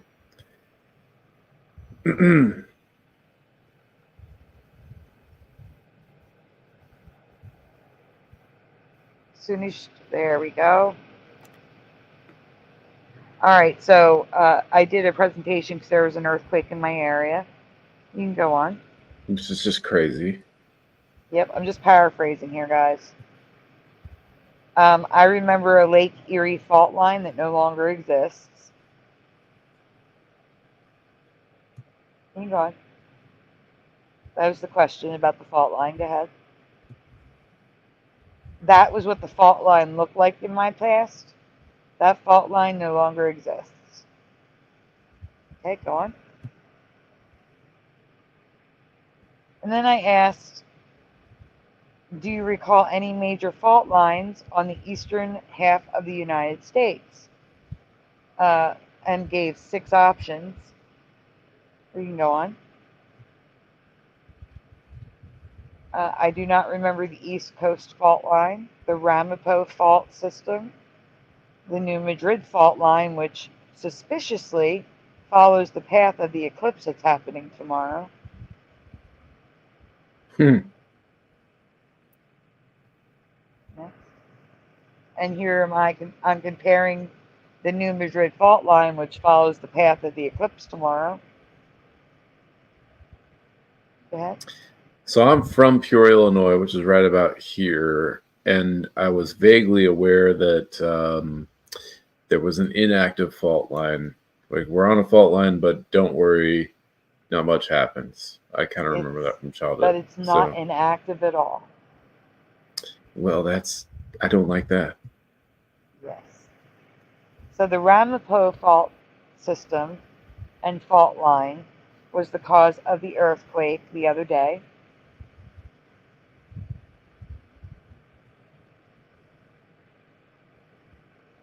Here it is, guys. 1, 2, 3, 4, 5, 6, 7, 8, 9 fault lines in Manhattan. Can you please zoom in? Yeah, where'd you find this? Fault lines are normally like big things, not tiny, like a couple blocks of a neighborhood. You would think, but I'll show you next coming out. But This here is you go. wild. There's Wall Street in the bottom left. And the World Trade Center would have been around there with a fault line right through it. Oh.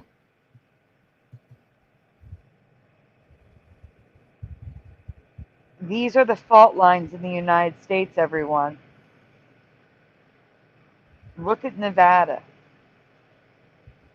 It's all fault line.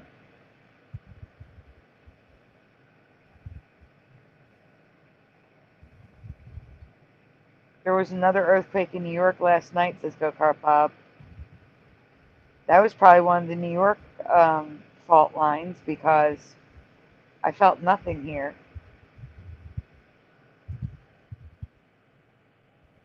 One other thing. In 2011, a huge event hit Virginia. I felt it while napping in my bed in New Jersey. If you recall this event, what caused the shaking felt several states away. An earthquake, an explosion in an underground mine, or an earthquake triggered by the collapse of an underground mine. Now, I think it was Noise Guru who had a similar memory that I did. I don't remember just being an earthquake on the East Coast fault. Because again, the East Coast fault line didn't exist. For me, it had something to do with a mine, whether an explosion or a collapse. triggered an earthquake. But it's just an earthquake on the East Coast fault line now. So you can go on.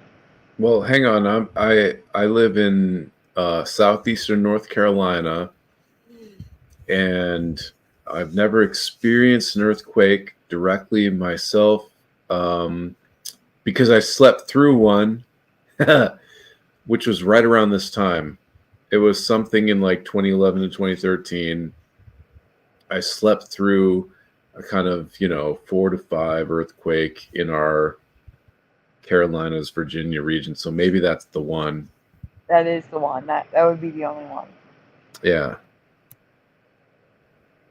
So these are the hot spots for earthquakes. Notice the orange, yellow, and red in the center of the United States on the New Madrid fault line that is not dormant. Also look at southeast North Carolina.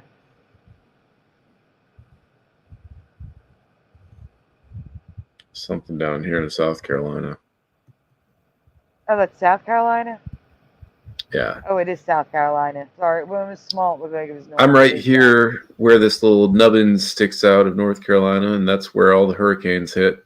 The nubbin probably pulls the hurricane in. Yeah. So the question 3 was California. I'm asking this one again. So if you answered this last night, please just answer what you originally answered. California is known, ignore the forts, but there by accident, is known to have the deadliest fault line in the United States. What is the name of that fault line? No way. What Don't tell me that's changed. What is the name of the deadliest fault line in California? San Andreas. Okay, so let the Right? chat answer.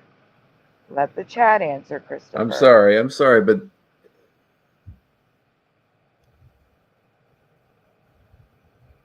that's the only fault line that I even know the name of. So, Go Kart Bob to San Andreas. Noise Guru to San Andreas. Mandela Affected to San Andreas. Rudy P says San Andreas. We can go on. I don't know the name of any other fault. That's the only one I know. Right. It was always the San Andreas for me, but not on this earth. In this reality, it's the Hayward fault line, which I have never heard of. Have you ever heard of this? Is anyone from California? Have you ever heard of the Hayward fault line? Because in this reality, the Hayward fault line is the deadliest in California. So the San Andreas is still there, and that's over here on the west side. Right, and it causes 21% death, while the Hayward causes 31%. Hayward is the real earthquake villain, which I've never heard of. Yeah, no, I haven't heard of Hayward. Noise Guru has. Mandela Affected says I live in Nevada, and I've never heard of it. And may God bless you and protect you, Mandela Affected, because you're in Nevada.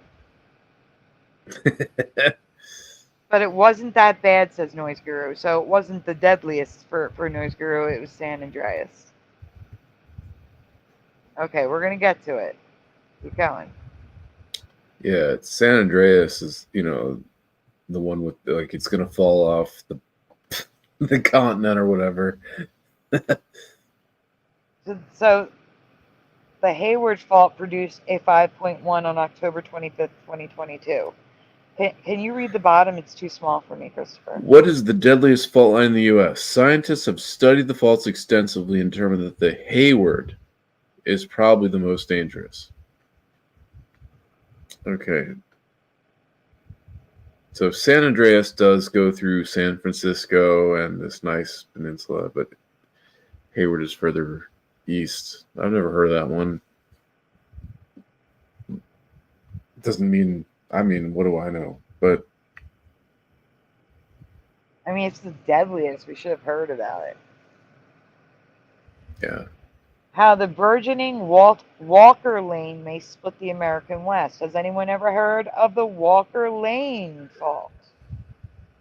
Mandela affected. Have you ever heard of the Walker Lane fault? But there is also a new contender that may be worse than both the San Andreas and the Hayward fault lines.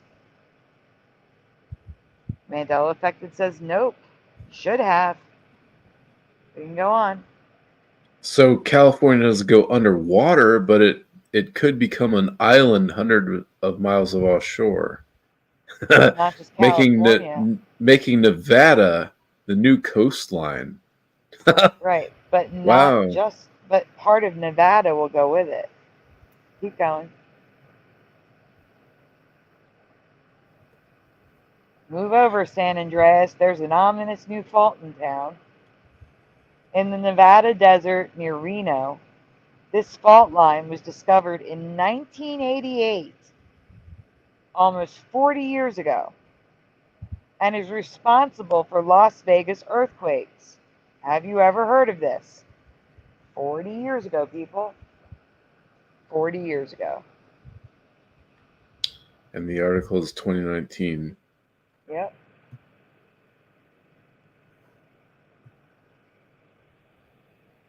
There is also a suspected new tectonic plate spanning from Texas to Alabama and encompassing all of Louisiana. The plate's trajectory is southeast, away from the continent, into the Gulf.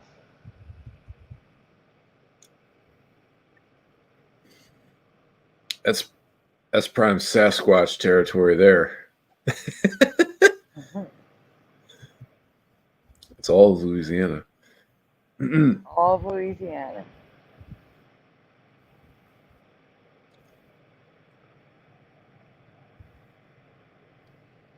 So here's all the major fault lines in California on the right and the left.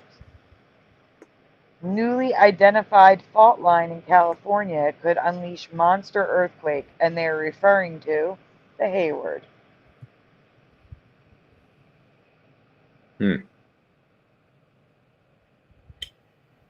What are these percentages? Do you know? Do you remember what?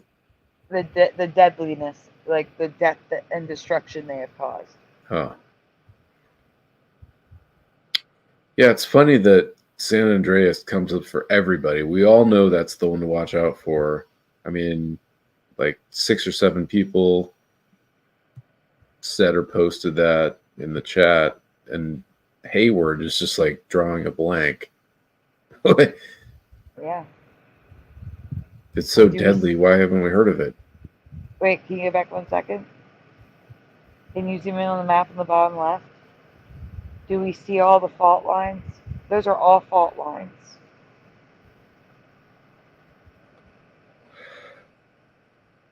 Like all of Nevada is a fault line.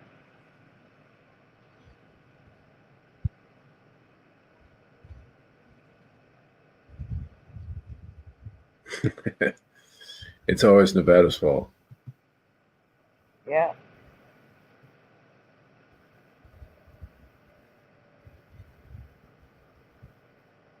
I think I hear a trash truck. Like the kind that comes and picks up bins from restaurants. The restaurant across the street. So if you guys hear that, I'm very sorry.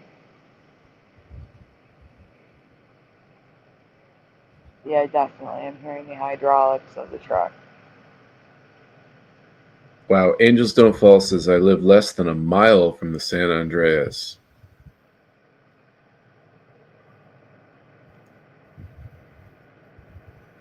Alright, where's the comment?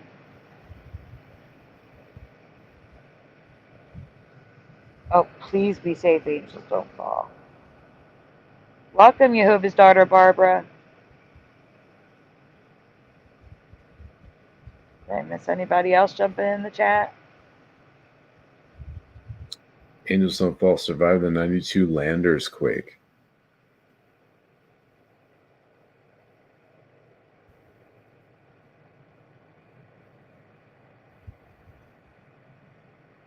That is the one that happened in the stadium and the bridge collapsed on top of cars, correct?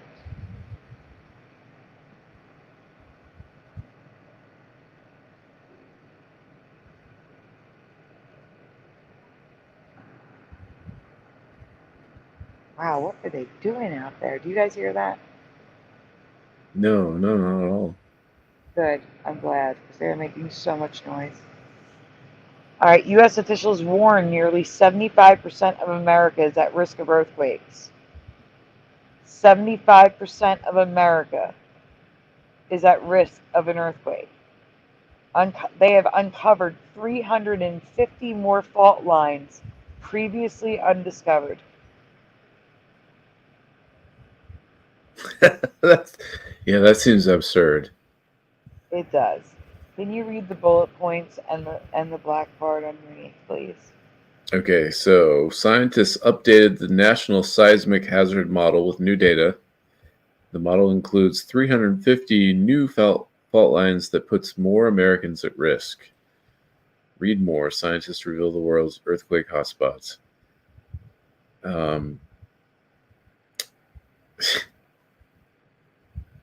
Over 1 million Americans in the northeastern U.S. could be at risk of a tsunami.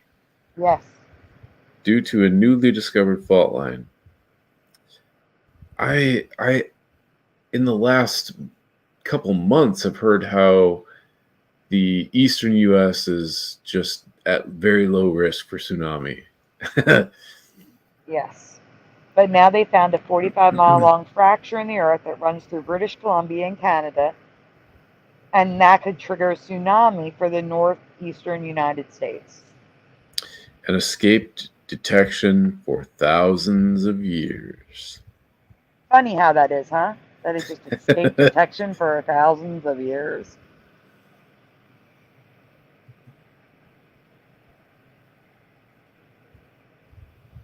Earthquakes in Las Vegas. The answer lies in Walker Lane. New fault parallel to San Andreas Fault discovered. That would be the Hayward one. Just find it funny that all these new faults are being discovered. And now 75% of America is at risk of feeling an earthquake. Do we have a date here? No. Some of them didn't have dates. So I'm just showing you the fault line that never existed in my past, the roundabout. Goes right through my area. And the epicenter of that last one was up north. That's an old picture. But the one that just happened this week was the in one New on the Jersey. Bottom yeah, the bottom left. Bottom left. Mm-hmm. Apparently, the epicenter of it, was Trump's golf course. That's what I'm hearing. Course he owns in New Whitehall Jersey. Station, Lebanon. That's what I'm hearing. But it's just crazy to hear of an earthquake. No one has ever heard of an earthquake in these states, and that you felt it down there in Philly. It was felt all the way up in New Hampshire. It's crazy. I've never heard of that. And it was so strong. Like, it was the strangest feeling because I felt 3 earthquakes in my life. The one in Virginia, and then one that felt like a truck just hitting a pothole really hard outside. So it was like a boom feeling, that's it. But this one, I literally felt it roll in front of me to behind me. So it was a very, like, I knew it was an earthquake immediately. I'm like, oh boy, what is happening? So you felt like kind of the wave shake through your house. A shaking wave, yes. That's amazing. It was my hand first. Like, my hand was holding the stylus, touching the iPad, and I felt it in the iPad and my stylus first. Then it went up my arm, and then my body started to shake, and then the bed behind me started to shake, and then it stopped. Wow. Yeah, I have no idea what an earthquake would feel like. San Andreas lake fault found in eastern U.S. And that would be the East Coast fault. Is any of this Mandela effect for you? New fault lines, an East Coast San Andreas fault, mini fault lines all over the USA, including Manhattan. And what do you think about the New Madrid fault line following a near exact path of the eclipse? A little crazy. And this is the poll that I did. I find it interesting that the only selections in my poll of the 11 people who voted, so thank you very much, either no fault lines in the northeastern United States. That's a vast majority. But some actually remember the Erie fault line that I remember that no longer exists. And I cannot vote in these polls. It doesn't let me vote in my own polls. So I didn't vote. I did give myself a thumbs up. Trying to get it pushed to more people. So which fault line is responsible for this week's earthquake? Ramapo, which nobody remembers. Right. That's the one that goes diagonal from New York down into Pennsylvania, across New Jersey.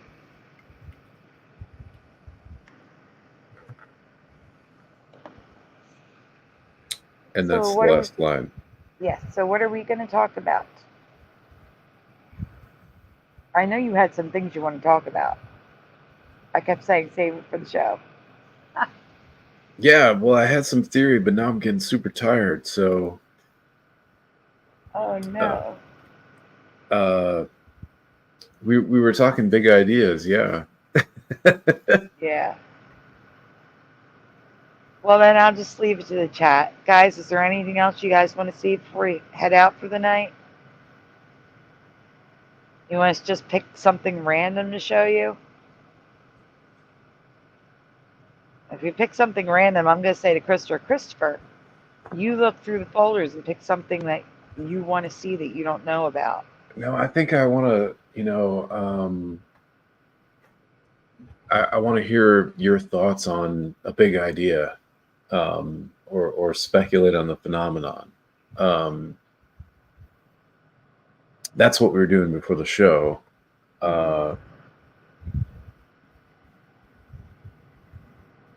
But you got to give me some guidance here. Yeah. And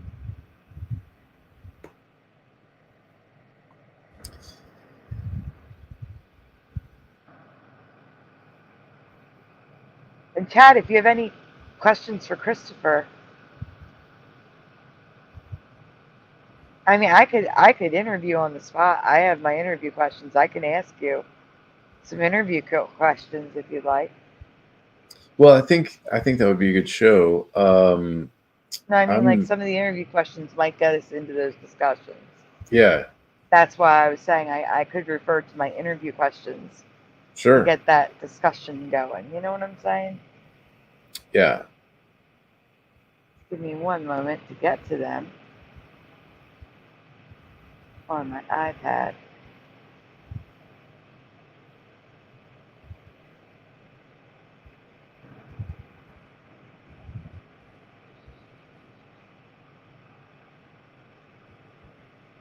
Non-channel interview questions. Let me look at the interview questions, guys. So I can see one that can get us into a discussion. Actually, okay, Christopher, do you see the Mandela effect as a negative or a positive phenomenon? And do you think it's beneficial to the affected in any way? No, that we really did. We were talking about that before the show. Yeah, that's why I brought it up. Yeah, that was one of them. And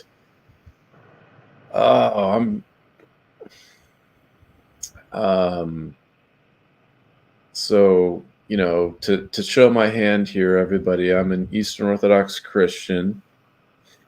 And I think, big framing narratives are important, that we're aware of, sort of like what is the framework within which you're trying to answer these questions. And we all have these framing narratives. So mine is a traditional Christianity narrative. Is the effect positive or negative? What I can say is, for me, it was incredibly disruptive and generally horrifying. It's very upsetting to me that the basic facts of life could shift. There are many things that I was attached to, or symbols that I found endearing, or I was, they were very beloved to me, and now they're gone. And so I grieve. I do grieve a lot. For me, the Mandela effect feels kind of grievous. I'm not excited about things I knew and loved shifting. My prime example of that is the British flag, the Union Jack, which I love. So I'm an English literature, creative writing major. I loved 19th century British literature. I'm a giant Tolkien fan, C.S. Lewis, Shakespeare, John Donne, George Herbert, Gerard Manley Hopkins. All my favorite authors are English. And I just loved lots of English British traditions, high tea. I studied a semester in Scotland. I'm a brewmaster now by trade. I make a bunch of English beers. I like to go to English breweries. And the Union Jack, which is not symmetrical, that's one of my awakening. Brian Staveley pointed that out in a video, and I almost threw up. I mean, I'm not even joking. No. Like it was a guttural, visceral, really uncomfortable feeling when that thing popped up. And I've never seen this imbalanced, uneven flag. I was, what the heck is that? I know a symmetrical flag. I knew and loved it. There's zero doubt about this. This is the one that is like a knife to the heart. I cannot deny the Mandela effect, because the Union Jack does not look like what I remember. There's so much residue for it. The Simpsons, Iron Maiden albums. I was a big Iron Maiden fan. The Trooper, you look at the Trooper EP, you can see the Union Jack as I remember it. And what's bizarre, and so my wife has not been on board with the Mandela effect. Generally, it's been contentious. I had to stuff this down inside. She's an English professor at a university in town here, UNCW, and I knew that if I brought this up, I was going to get in deep trouble.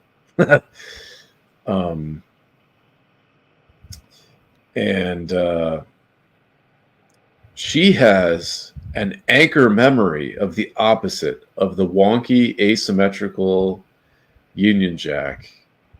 And this just hurts my heart. I'm married to someone that remembers the opposite flag that I do, that I loved. She remembers the off-centered X, the red X. I understand it hurts your heart, but you have to understand that not everyone is affected by every Mandela effect. So it's common for she is affected by some, but she's not affected by the one that I know is so important to you. Well, yeah, so a whole bunch of them have landed when I brought them up with her, but what blows my mind is that she not only is she not affected, but she has an anchor memory of the opposite. She has one of these compelling memories, because there are so many of these where it's like, well, in childhood I had a school assignment, pick a flag and draw it or whatever. and that was hers, was the Union Jack, and she was 8 or 9, and she's extremely smart and perfectionistic, and as a kid she got really frustrated because she couldn't draw it right because the uneven red X just didn't make sense, and so she struggled to depict it, and that's an anchor memory for her. And I'm like, wow, that's crazy, because we were dating when we went to Scotland together under the old Union Jack, as I remember it. You know, Yeah. totally wild. We were dating before this thing shifted for me. We literally spent a semester in the UK. And now she has an anchor memory from childhood of this wonky thing, and that just blows my mind. I'm like, so the question, to get back to the original question, is it positive or negative? I see it, I think, as signs of the end times, and I see a lot of Mandela effects that seem to suggest an intelligence behind the changes that's kind of like a trickster or a graffiti artist, or kind of mocking and sneering, when the lion shall lay down with the lamb turns into the wolf shall dwell with the lamb, or the raven, consider the raven instead of consider the sparrow. And I see a lot of cases where the Mandela effect sort of tends to choose towards darker, creepier, more occult or sinister. So the whole thing freaks me out. I don't like what's going on. Partly that's just my ontological shock at reality not being this stable material substance that I had imagined it was. But also it's partly about this sort of, is there a voice or intelligence behind the changes? On the other hand, as we were talking about before the show, the fact that we can see it does feel like this might be an act of God, that God is waking us up. Because I do think that the entire intellectual movement from the Enlightenment on, which was towards a sort of purely mechanistic universe, only physical,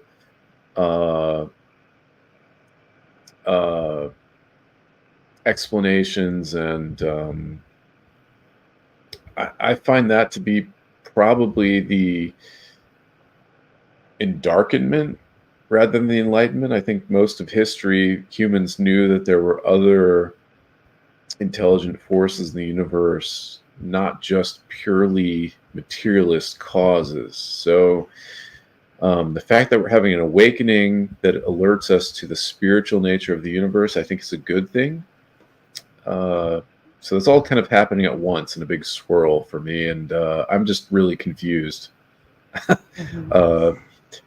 I think it's good and important in that we all need to be awakened to the power of God, and to kind of what's really important in this universe is relationships, is how we treat people, the kind of cut and dry physical things that we thought that we were taught were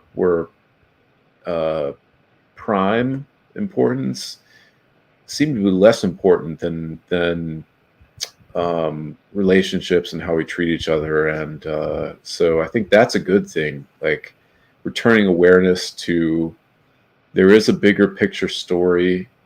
It's far more exhilarating and complicated than the Enlightenment and scientific revolution wanted to paint it. That's all very good to reawaken us to that, but I do see some danger in the thrust towards sort of a new age awakening, ascend to 5-dimension Earth,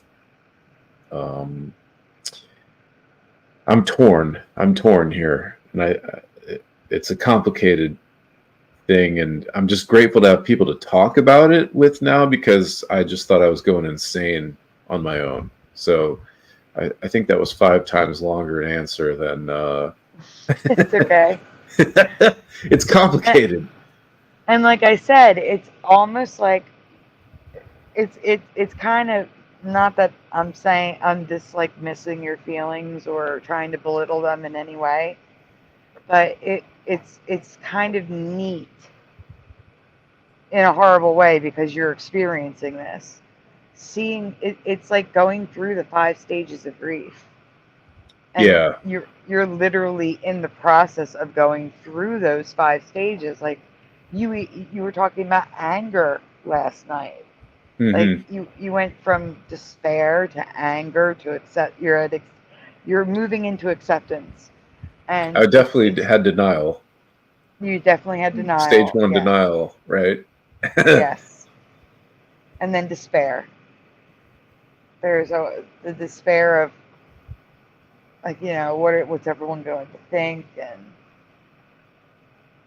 how could this be happening, and am I alone? And then, like you said, your childhood's being stolen from you. So many of us have said those exact words. It's like the Mandela effect is stealing our childhoods.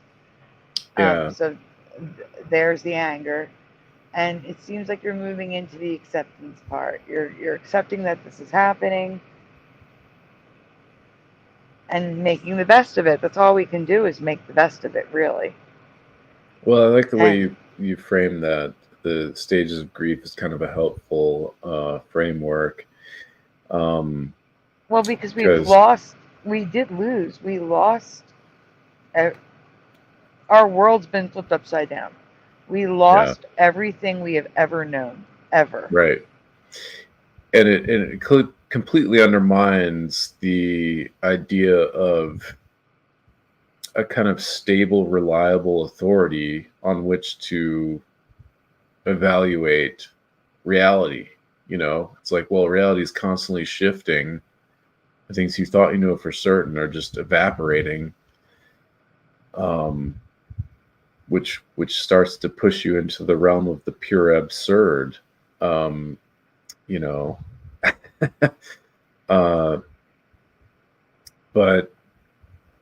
no, actually, can you go back and explain that, because I don't know. The surge, what you were talking about. The absurd. Oh, absurd. I think you said surge.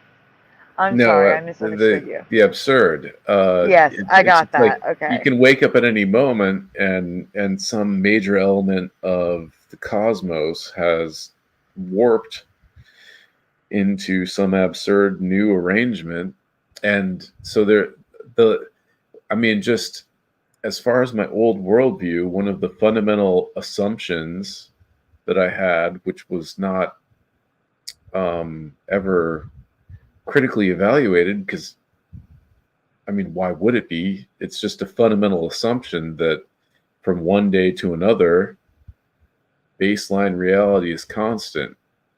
Whatever happened yesterday, you can count on tomorrow. And the Mandela effect turns that on its head. It's like, you never know what might have been there that you remember that was absolutely solid or you loved in your world, and the next day you wake up and it's like nobody remembers that. That's totally insane. Everyone has 5 reasons why the Union Jack was always asymmetrical, because that's a crazy thing. You raise this Union Jack thing, like, if you just look at the flags that were combined to build the Union Jack, you layer them on top of each other, you get what I remember, a symmetrical thing where the saltire of Northern Ireland is this completely regulated red X, and it goes through. But it's now uneven and wonky, and if you say, this used to be symmetrical, you'll find all these Brits who are like, but then how could you fly the Union Jack upside down to signify distress? And I'm like, I don't know. That didn't used to be a thing. You didn't fly the Union Jack upside down to signify distress because it was symmetrical.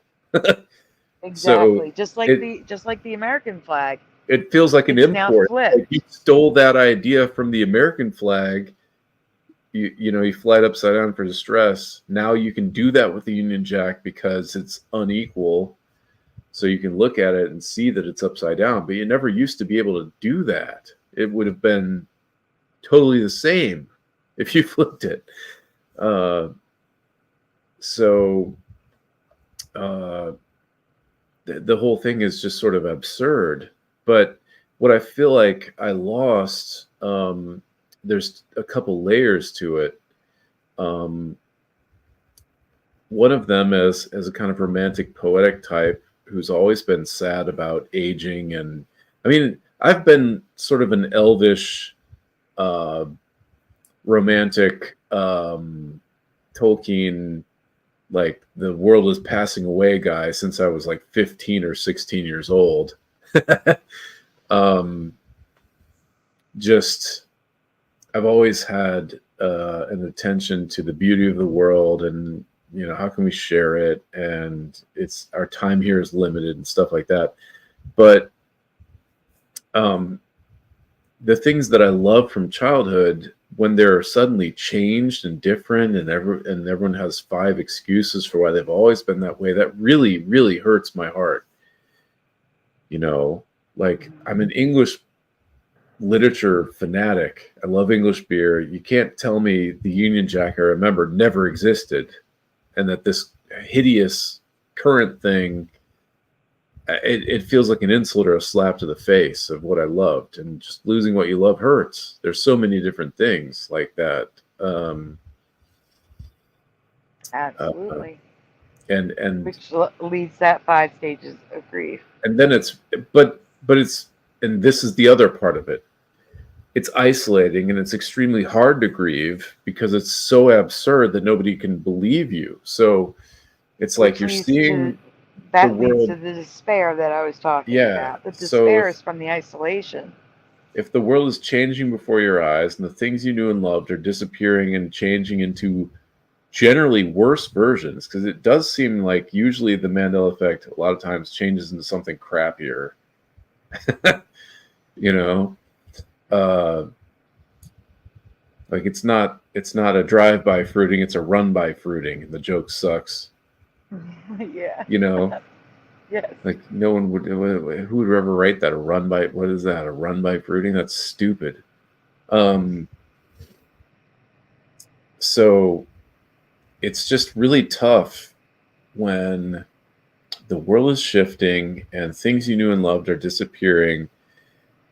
It's it's isolating. It's an isolating phenomenon because, the basic rules of reality are being flipped on their heads, and by identifying them, you announce yourself as a crazy person. I do not agree with the consensus narrative. It's just really isolating. I mean, that's been the hardest thing for me. I saw last summer without a shadow of a doubt, oh crap, this is real. And then I basically hid it for 9 months because I'm like, who can I talk to? Who's going to believe me? I mean, I think that's what's so frustrating about this is, in order to even have someone to talk to, you have to fight this crazy uphill slog to convince them that it's happening. You got to find people in your life that are going to believe you that the 7 dwarfs, never sang hi ho, it's home from work we go. You have to make this crazy argument that reality is shifting, which is, I mean, that's a last resort argument. You go to everything else possible first before you go there. And not to interrupt you again, but many of us used to try to reach out to the people around us and try to get them to see the Mandela effect. And went over so horribly that a lot of us have just stopped doing it. Yeah. And I just instinctively knew I had to hide this, that I couldn't share this with everybody, that no one would believe me. I reached out to those who I trusted most deeply, and Yeah, I, people I that you know aren't going to sever ties with you because of it. right. So I first went to my conspiracy theory friend that I hadn't taken seriously and had enmity with. So I, kind of like reached out to my fringe friend, and he got it right away, but he was like, well, if I'm sure this is happening, it's within God's will. So he saw it, but he was almost too comfortable with it. And then I tried to contact my best friend, who was my best man, and showed him some Jacobian videos, and he was a little more, I think he was getting it, but he was kind of skeptical. I think he got it on our first conversation, but when I talked to him next time, he's like, I don't know about this Mandela effect thing. It's kind of like he saw it and then lost it. I called my priest. Yeah, we should do an episode on my whole initiation. But what's shocking is how many people that I find what's most shocking is if someone is like, I can see that's happening. Why does that matter? Yeah. Because, and again, the answer to that question, the answer to why does that matter? Because nothing in our reality should be different, should be changing. It should be the same. It should be constant. And it's not. Anything that is different from our memory is important. From the littlest, most mundane thing to the biggest crazy thing we could think of, like the sun being white instead of yellow. Everything is important because I totally none of that should be possible. Yeah, That's the answer. I'm like, what do you mean? Why does that matter? If you agree with me that things could be changing, then this is the biggest news in science. This is the biggest paradigm shift in Western thought. This is the ultimate scientific discovery. I mean, how can you say, why does that matter? I would rather that you argue me to the death that this isn't happening than you say, oh, yeah, I see that, but so what? I just, that's utterly baffling to me that you'd be like, yeah, I get that, but who cares? How are you going to live your life today? And I will admit that on a certain level, they have a point, that what really matters is how I treat other people. The basics remain. Like, I think we're created in the image of God with the purpose of caring and sharing and loving for other people and growing in knowledge. But come on, like, if continents are shifting 1,000 miles, that's worth noticing. Don't write that off like, who cares? Yeah. I either want to fight you. It's easier for me to accept people that are like, I can't see it, that's insane, I just won't look at it, than I see it, but who cares? And how much of that is there? I don't know if is that a thing.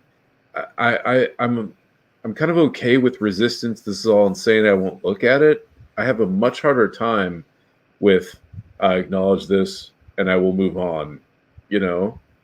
How much of that do you run into, Sandy, where people see the changes, they say, yes, I can admit there are changes happening, but who cares?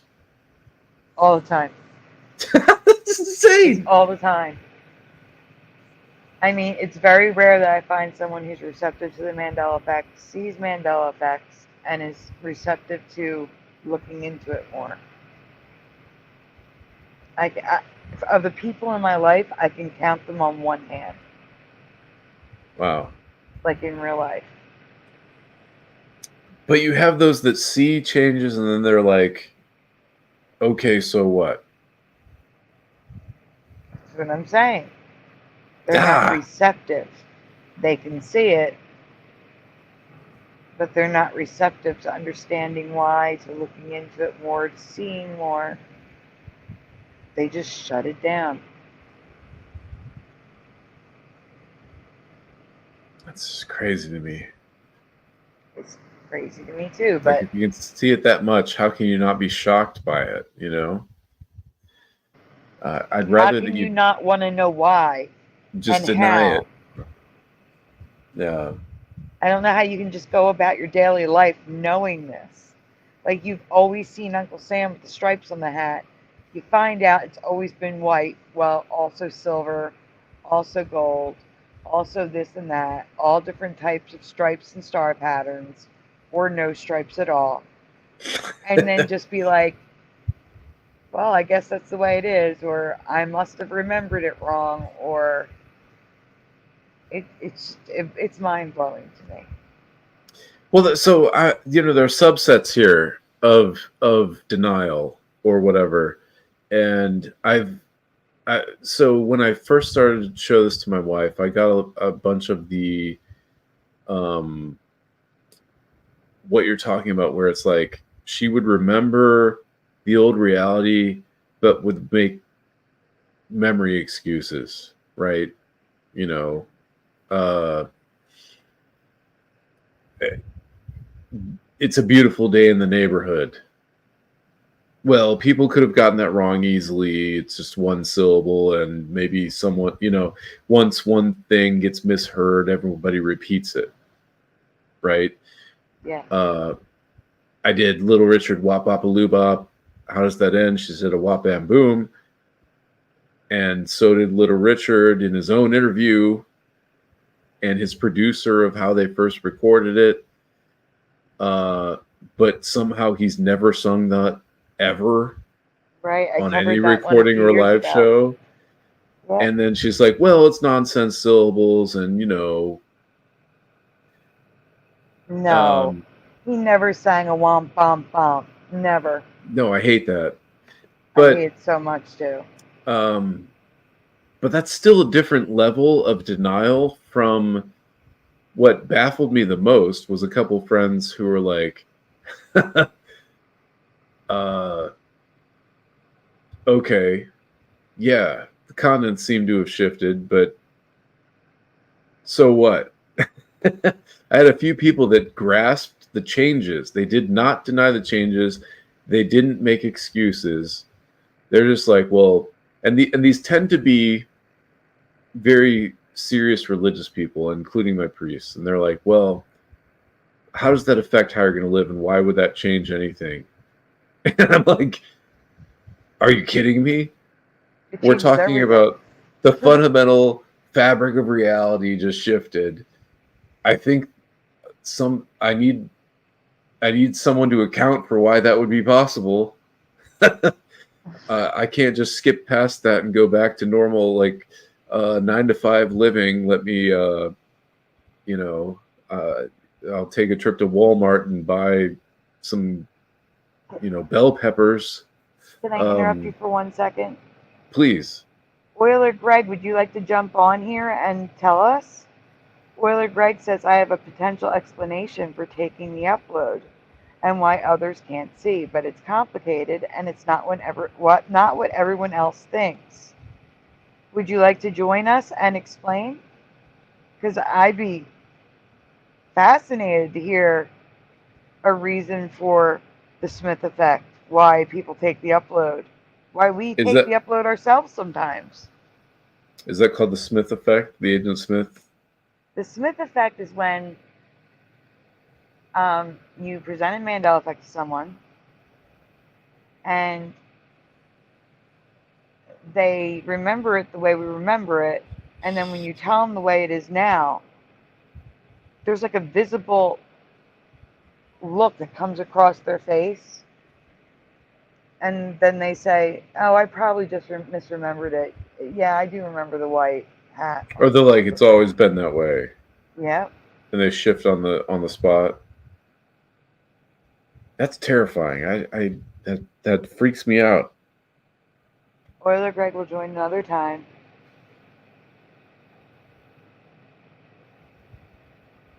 If anybody else wants to join to jump in on the conversation, if you have something to say to it, you're welcome to.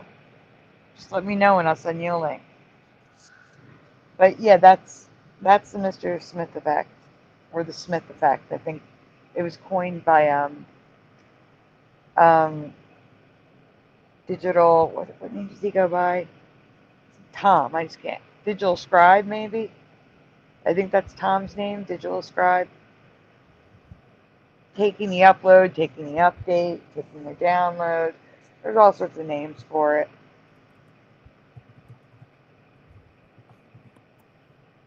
Oiler Greg has investigated the effect since 2010.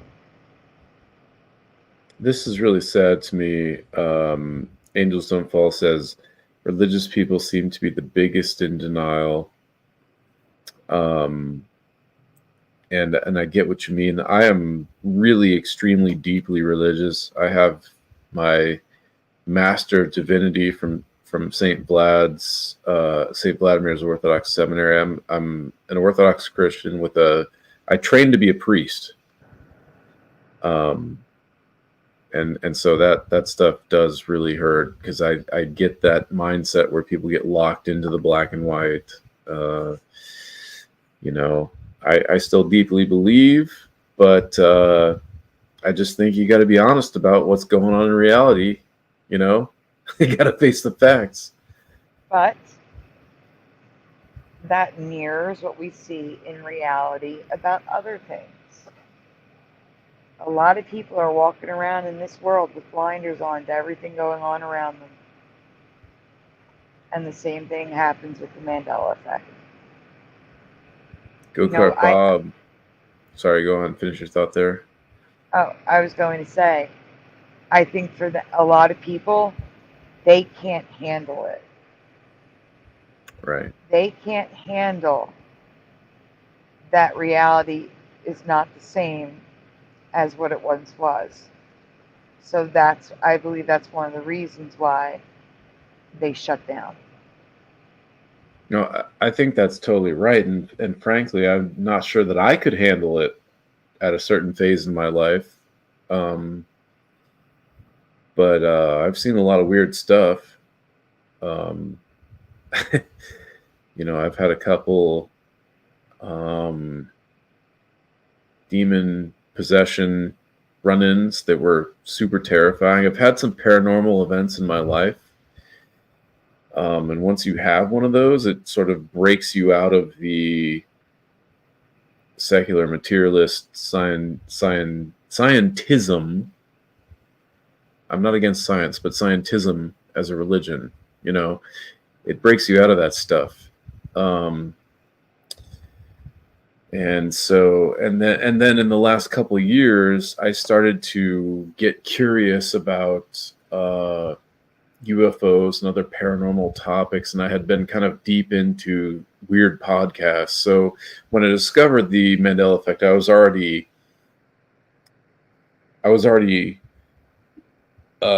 introduced to it. I was dabbling in the fringe, Okay. I was already familiar with a variety of things that don't fit in the consensus secular materialist reality. And yet I was still basically knocked on my ass. I need to interrupt for 1 second. Someone did notice Mandela affected Teresa Lynch. We covered that 2 years ago. We did cover Raising Cane's 2 years ago, so she did notice. We covered it. Sorry. I just wanted to point out that we did cover it. You are not alone in saying it. You're not alone.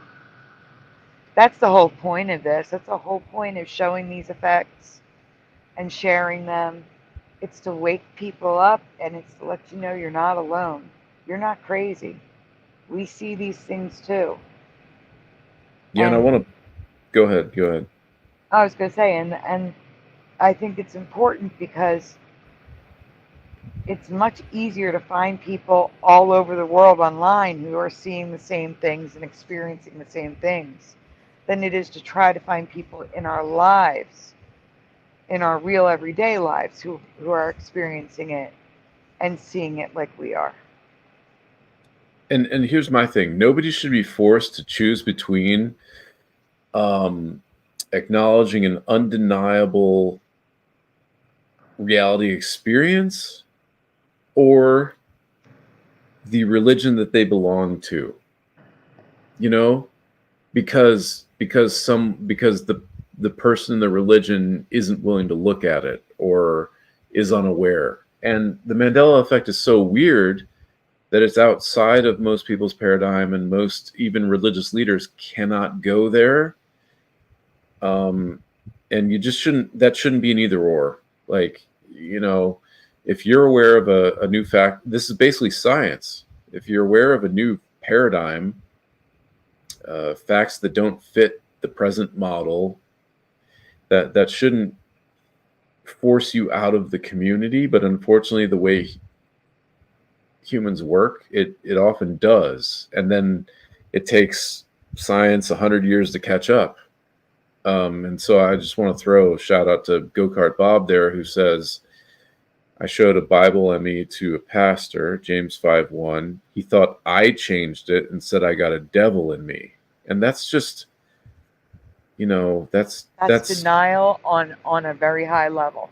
It's not just denial, it's abusive. I mean, it's like, so he's not willing to look at it. It's so shocking.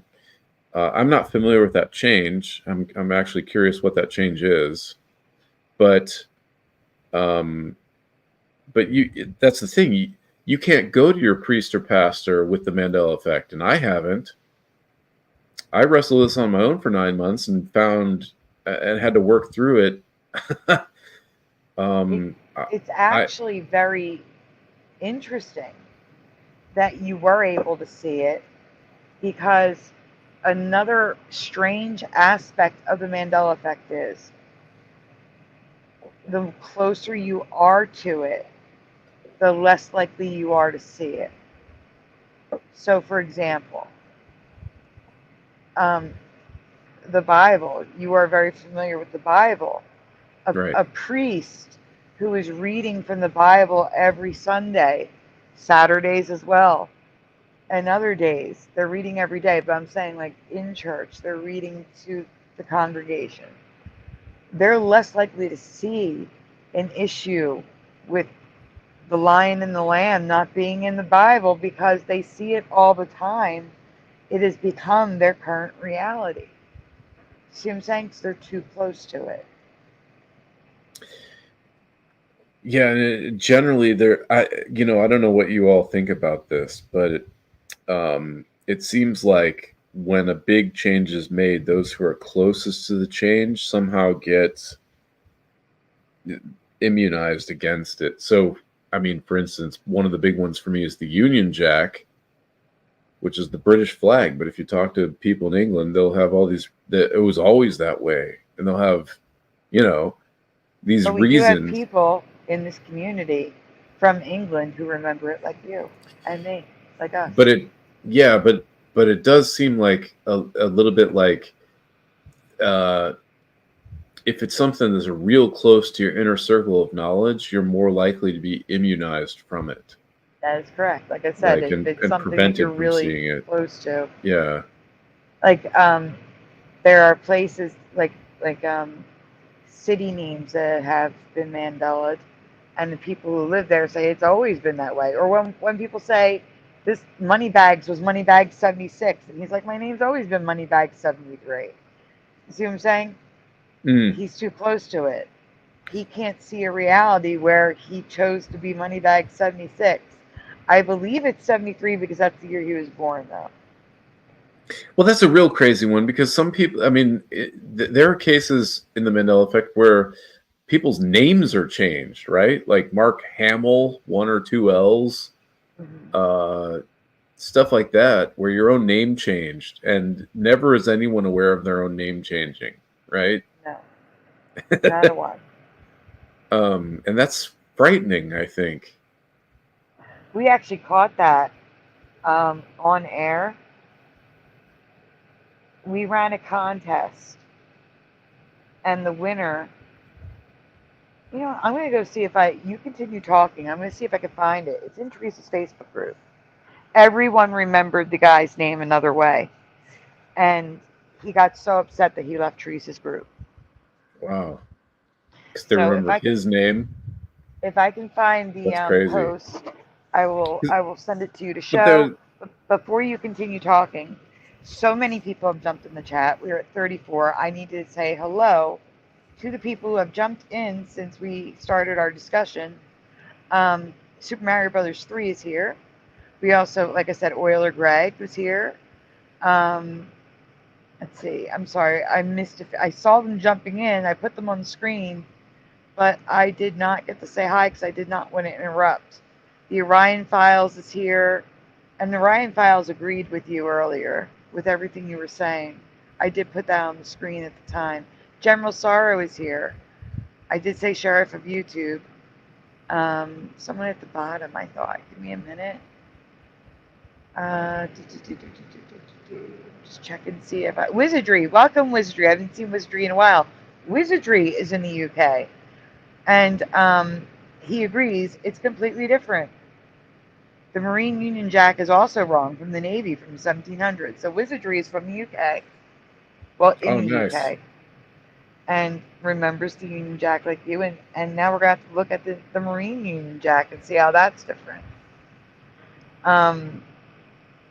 So please continue. I am going to go look at There's Facebook. tons of great comments in the chat here that I'm so sorry I haven't been able to keep up.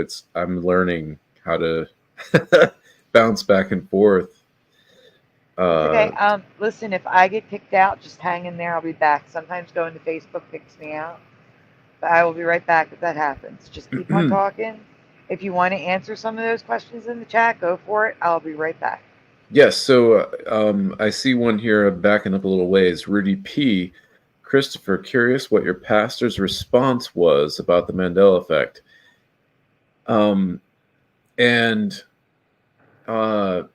That's such a great question, and I expect other people can relate to this, but the fact of the matter is I didn't even tell him. I have not told my priest about my experience of the Mandela effect. This is a little more nuanced than that, because I have a relationship with numerous mentors and priests in my life, and so the church I currently attend, I have not told him about it because it's so weird. It feels like too much of an uphill struggle to articulate. You know, I'm in the Orthodox Church. We do confessions. I confess at least usually once a month, and I try to explain what's going on in my life, what I'm worried about, what my sins are. I just have not really been able to bring this one up with people that are out of the loop because it's too terrifying. It's too it's exhausting. You have to justify yourself. You have to somehow figure out a way to explain to an average person that there are these completely absurd shifts happening to reality. And no, I'm not crazy. I mean, how are you going to do that? So I think in general, probably most of you will understand this. We tend to go to those people, the inner circle of like 5 people that we trust the most in our life. When we discover these reality shifts, I mean, it's terrifying. It's overwhelming. you immediately, once you perceive this, know that you are now outside of the mainstream of all humanity, and communicating this is a risk, and you might, I mean, I feel like you could possibly get institutionalized for this kind of thing. So, I basically reached out to the 5 people who were least likely to think I was crazy, who were my closest friends. One of them did happen to be a priest. So there is a priest that I had confessed to for probably about 15 years. He's known me since 2005 in Chicago. He was my confessor while I was in seminary. I would call him up on the phone and do confessions. He's heard me through numerous crises. So he was one of the first people I called, and it was before I was really very deep in the scene. So it's kind of at that early stage when you're struggling to figure out, how can I articulate what I'm experiencing? How can I try to make a case to anyone that this is happening? I was aware of the Fruit of the Loom, cornucopia. I was aware of South America. I was aware of, what else did I present to him? The Lion and the Lamb. And I'm just kind of flinging that stuff out there to him. And this is where I'm going to give him credit as a great pastor, because I came out of left field with my wild reality shifting thing. And I don't think he grasped that, but he had enough trust in me that he was willing to listen. And he was like, okay, well, how does that affect your bottom line, day-to-day way you need to live? And at the time, that felt like a little bit like being a cold fish. Like, what, are you kidding me? If all these things are changing, everything changes about how I need to live. But I think this is actually to his wisdom that he gave me the benefit of the doubt. Like, I'm not sure about this thing you're experiencing, but let's just grant that that's true. How does that affect how you need to live? That's where he went. And I was like, well, I'm not sure what reality is anymore, but what I am sure about is that I think the Most High God created the world, and I'm not sure if we're in the base level reality or what at this point, but it just seems like the only way the cosmos makes sense is that the origin comes from a loving creator, and our purpose in this universe is to grow and develop our service to others. Like, why am I here? What can I do? Well, to pay attention to others and be a kind and gentle presence in the world who listens and who wants to help heal wounds. And it's just like what's constant in this world is there are other people who I'm called to a relationship with of gentleness. And the Mandela effect may be shifting the things that are external that I knew and loved, but what ultimately matters seems to be, other people, conscious entities, and how I relate to them. So he was, in a sense, dead on, totally accurate in pulling me back to that and saying, like, well, the mission of Jesus Christ was always this, was always, repent for your sins and treat your neighbor the way you want to be treated. So there's this certain kind of like base ethical level where the Mandela effect changes absolutely nothing. But before I can go to that, I sort of need someone else to sympathize with the ontological shock and horror of the whole world is changing, because I'm not okay with the whole world changing constantly and being in flux and the things I knew and loved. So I needed multiple levels here. I needed like someone to say, this is terrifying. You know, the world changing is not okay. We need to, I mean, that's the most interesting scientific datum that I've ever heard. That needs to be investigated seriously. I mean, people that skip past that step, there's something wrong with that. At the same time, what I do with this new knowledge does seem like it just needs to direct me back to fundamental human insight about our purpose here is to grow closer to other people, to diminish or like relinquish our own personal egoistic ideas of why we're here, and listen and love. So I don't know. It's shocking how many people in my life who I went to as close confidants kind of grasp why this would be a big. Several people got that things were changing and were like, "So what?" And I don't get that response.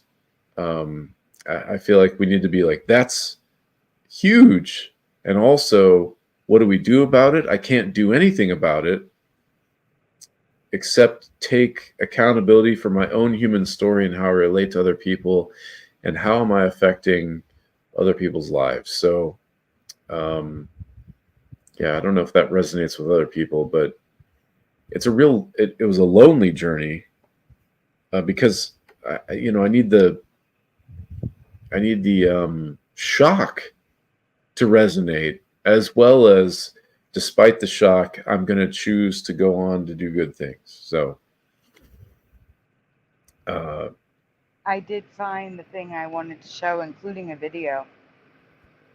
So I will be sharing it with you in a moment. I didn't want to interrupt. I felt like that was a time I could interrupt for a second. I wasn't sure if you were still there, which is partly why I was still going on.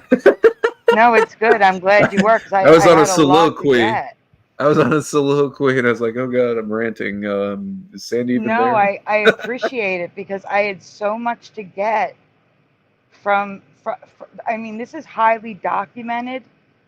It's so documented of a member of the group changing, and like I said, this person was so upset that they left Teresa's group because Wow. people were accusing him of changing his name. But the thing is, if he had changed his name, then I wouldn't have there. It would have shown in Facebook. My iPad is just, it's freezing up on me. The old stuff would not have changed. The name wouldn't have changed throughout everything. Do you know what I'm saying? Like, there would have been residue of the name somewhere else, and there Mm-hmm. isn't. Everything is the different name, and I'm getting all the proof to show you guys, because this is to me, it's a live Mandela effect, because I mean, people are replying with the name the way they remember it right below him on his posts. He was so upset. He was so upset. He left the group. He blocked everyone. And he used to come to all of our shows, and it's kind of crazy. And you'll Someone here notice that listed when several name changes, the famous ones: Olstein, Fields, Sally Fields. There was another one. I'm just losing it and scrolling. there's so many. The thing is, like I've covered at least 50. There's at least 50 in my Flickr. Wow. The thing that you're going to notice when you look at these is that people, like in Facebook, you tag the person it turns blue because it links it. And you'll see it bold because it was linked. And then the linking is gone. And I have a video of his name being selected from the, like when I did the winning random name selector. But you're going to see his post, people are applying to him, totally different name. It's nuts. I may disappear here because I am editing a video.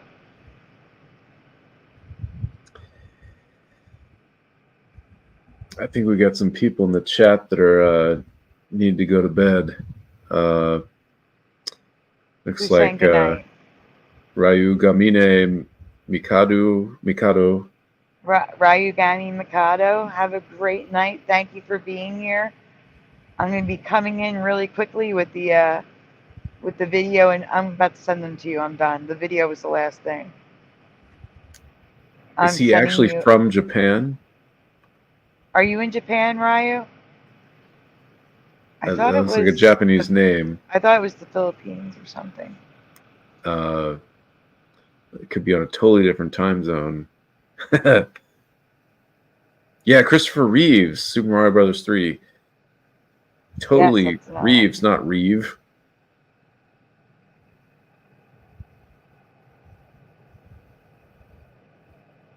There's another big one for me. I have a lot. I have a lot of name Mandela effects. I did send you the pictures. In Facebook Messenger? Yes. Okay.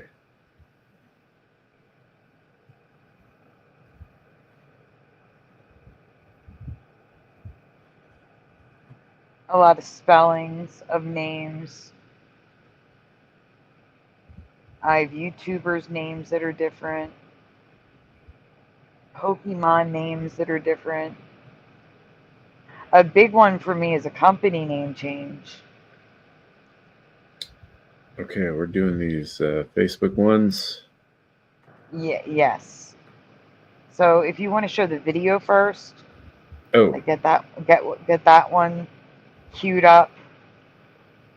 Which one's and I'm sure video? some of the people in the chat, like Preliminal, I'm sure some of you may remember this, but this was very.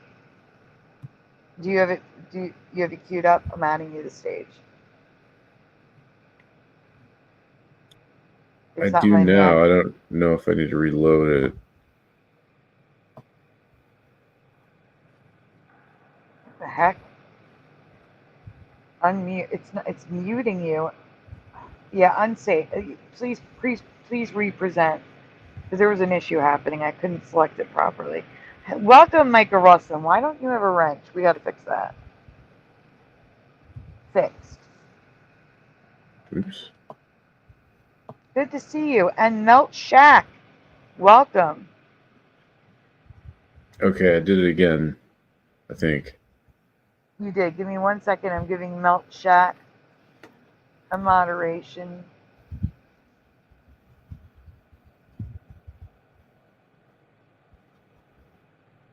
Mustard Seed of Faith, I will try, but I don't have the glasses to protect my eyes. So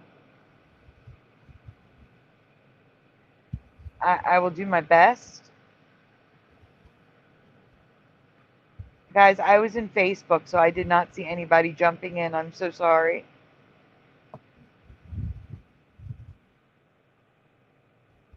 Yeah, we were talking about, I don't think there's much to worry about, but, you know, we're here in case people needed to talk and hang out to feel a little bit better about tomorrow. We did talk about the new fault lines that parallel the path of the eclipse tomorrow, the New Madrid fault line and the East Coast fault line and Ramapo fault line, which we've never heard of before, or most of us have never heard of before.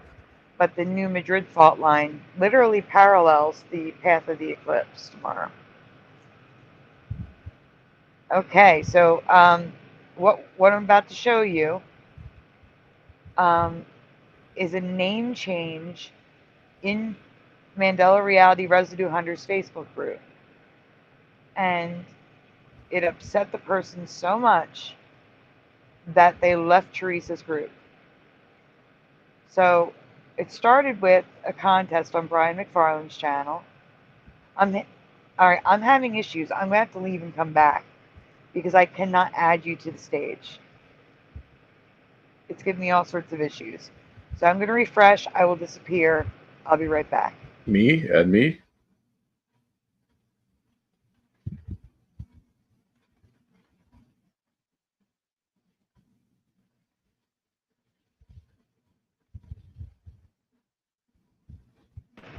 No, me. I was going to disappear. Can you hear me now? Yes. Okay, now we're adding it to the stage. So we did a contest, and these were the people who entered. And if you can hit play, show them what the automatic generator picked. I added all the names in. Are you seeing my screen here? We are seeing your screen. Okay. So after I typed all the names in, I'm going back and forth and looking at the names, make sure I'm spelling them right. The winner selected was Don School, Skool. That was me taking a screenshot. It's sad some of the people on that list are no longer with us. So again, Don School, Skool.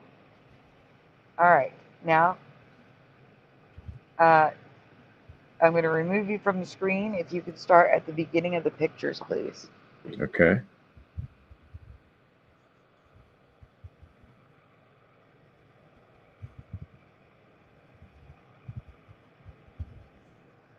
Okay, so I did a post. Congrats, Don School. You won the contest. Please see the reply to your comment. Thank you to all who participated. Skool. Next. Now we can't zoom in here because it's Messenger. So I took screenshots of everything. But Rick Satterwhite says, F. I can't find the poll. His name was Don School, Skool. Hit next. I have all the screenshots separate. Oh, shoot. Removing you from the stage. What did I just do? You showed your whole messenger.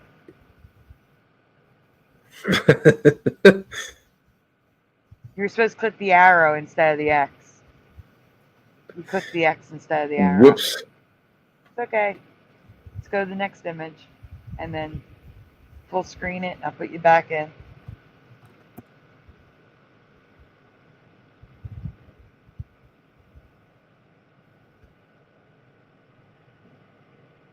Who used to be in the Path of Totality on Scarab's channel? I am not in the Path of Totality.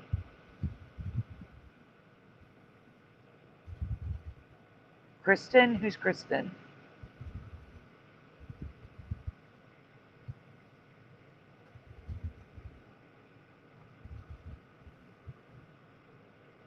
Oh, Candy Cupcakes. She's around.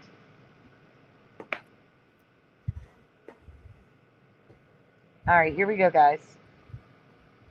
So, Teresa Lynch did Tom and Jerry residue post. Don School, nice residue. Notice it's not a link. Don School is not a link. Okay, next one. Photos from Matt Reed's post. Don School, here is some with S. Skool. Oh, you're talking about Rachel. Okay. Linda is replying to Don School. Don School, 100%. Skool. The post is by Don School. Skool. Do we see the C, everyone? Teresa Lynch. Don Skool. Thanks. Good. Wow. Don SCOOL. Congrats, Don SKOOL. You won the contest.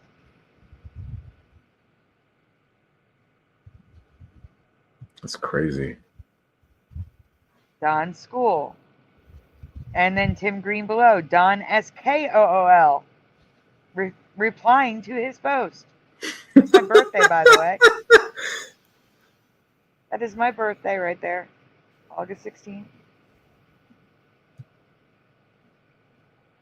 Congratulations to Don School. It is in bold. It is not a link.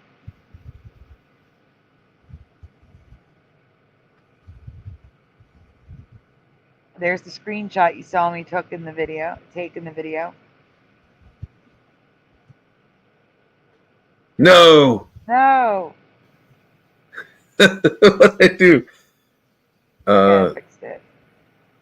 The only one I didn't see was Rick Satterwhite's post, which should have been the first one. Oh, I did. It was the one where I said the screenshots are coming up. So I think that's it, right? Nope. Here, there's one more. So Don School again, COOL, right below Linda Anderson. I don't remember the two S's in her name. And then that Did it again. clicked out. I think that's the end. Don's name now. Put it back up again. Do you mind? There we go. Don's name is Don SCOOL.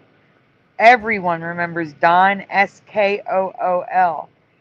Everyone. He got so upset, he left the group. Oh, man.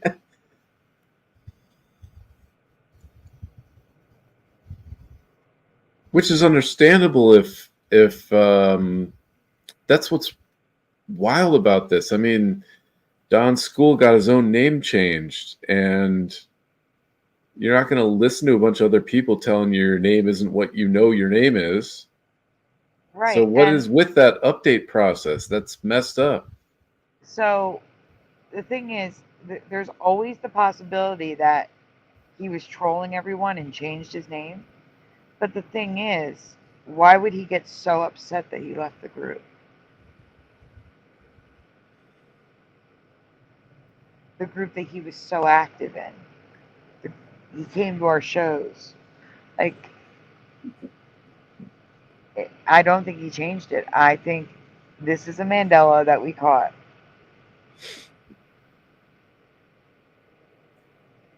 Recall Vector, I think it got to him and he had to switch gears. And this I is agree. the kind of stuff that really gets my gears turning.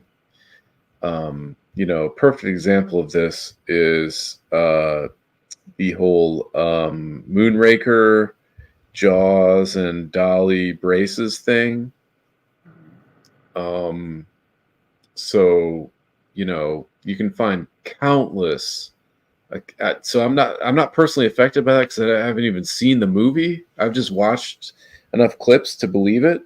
There's just so many people that are like, I saw this in theaters, and she opened her mouth and grinned, and there was this sparkle, and the whole theater laughed. And there are all these stories about people having to explain the joke to their kids, didn't have braces, and blah blah blah.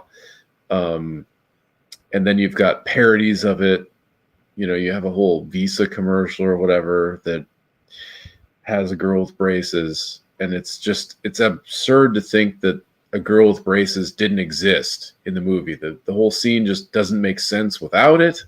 You want to see what it looks like with the braces? Because I made it. Well, hang on, because the point I'm driving at is the actress herself that was in the movie will tell you she wasn't wearing braces. Right.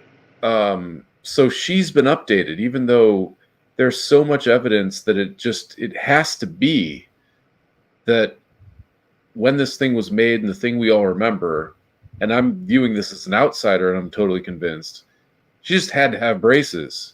But in this reality, you can interview the actress and she'll say she never wore braces, even though you Jennifer can Grey. still find websites and movie, descriptions where they describe each character, and they describe her as having braces. Just everybody remembers her having braces. Mhm. And so what is that? What is it when a person's own memory can be hijacked and overridden? Well, like I said, they're too close to it, and we shifted to a reality where it never happened. So Right. that reality version of Jennifer Grey, this reality version of Jennifer Grey does not remember wearing braces. Like she's telling the truth in this reality. Yes. But in terms of the artistic creation of the scene, that truth is dumb and impossible. I have had people tell me that my name was different, that I forget what they say it was. Maybe Sandy was spelled different, or Diva was spelled different, or I don't know. Something's not. Like maybe Sandy with an I. But Sandy with an I was my cat, because I had a cat that already was named Sandy when I adopted her. She already knew her name, so I just called her Sandy Cat and made Sandy with an I. My name's always been Sandy with a Y. Mustard Seed of Faith says, Bluebeard keeps telling me my YouTube username was Charity of Faith, not Chariot of Faith. I remember Chariot of Faith. And General Sorrow says, I saw the school guy with a K. Yeah, I know. It's crazy. Let's see. I'm seeing if anyone else remembered Don's school. But there's been a lot of people who say, there's another one, besides Moneybags, that someone remembers. I've seen many people say they remember names differently. There was one person that I remember the name differently, and I can't remember who it is. None of you guys. Oh, Pushing Buttons. Some people remember Pushing Buttons 63 instead of 62. Yes, Ryu, some people say they remember my name as Sandy with an I, Diva. But I would never be named, my name the same way as my cat. It's bad enough that her name was Sandy. But the spelling, it's too confusing. No way. Yes, Moneybag 76 and 73. But people remember Pushing Button 63 instead of 62. Not me. It's always been 62 for me. Have a good night, Mr. Super Sidewinder. But do you want to see that? Do you want to see the braces? Because there is something with it. Yeah. All right. I will get that for you. I'll send you a link to it. Give me a minute.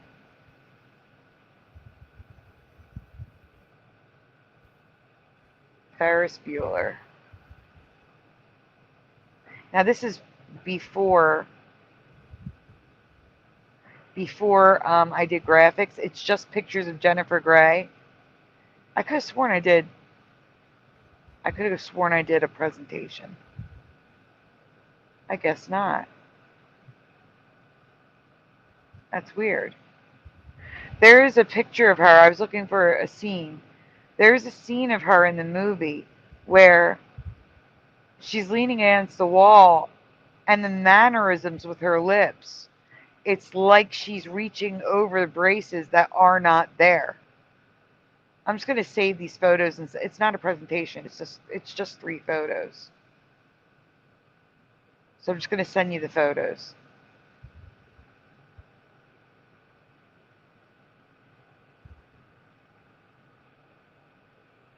Now, I photoshopped these 4 years ago, so they may not be like great. Okay. Right. While you're showing these, I am going to see if I can find that clip of her moving her mouth over the invisible braces that are not there. I think I've seen that one. You know what I mean? Where she's leaning against the wall in the school. Like that face, like she's annoyed that Ferris is getting away with everything and she can't prove it. Oh wait, we're doing Ferris Bueller stuff? Which braces were you talking about? Oh, Dolly? Yeah. Oh, I'm talking about Ferris Bueller. Moonraker. I have that too. I actually But- don't know the one from Ferris Bueller. Does she not have braces now? No, I remember her with braces. She never had them. No, I don't know that. Well, I sent you pictures, and you can see what it looks like. Okay. I can go ahead and share those. I'm going to have to go pretty soon here. Yeah, it is getting late. We should wrap it up. Yeah, anyone in the chat remember Jennifer Grey with braces and Ferris Bueller? Yes or no in the chat? And I'm going to share those pictures now. There you go.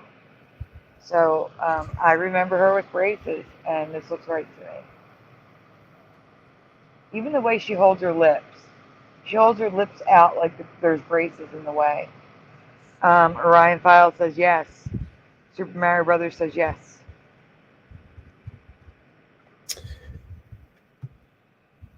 I don't have a clear memory on this movie. I'm just not sure. There's only 3 pictures.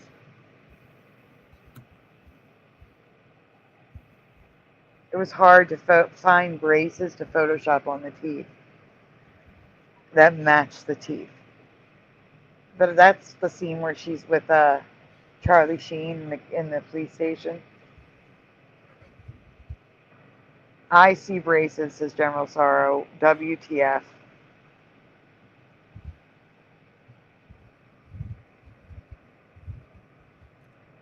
That's it. Those are the pictures. Angels Don't Fall is, I don't know. I think so. I don't even remember her in this movie, says Noise Guru. Now that I object to. The whole point of her in the movie was to try to get Ferris in trouble.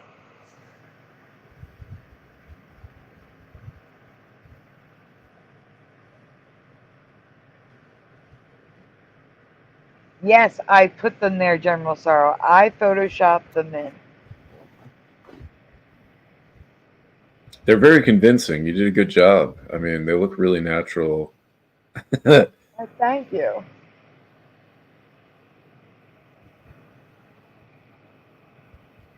I know Charlie Sheen was supposed to have a bigger part. It did get cut.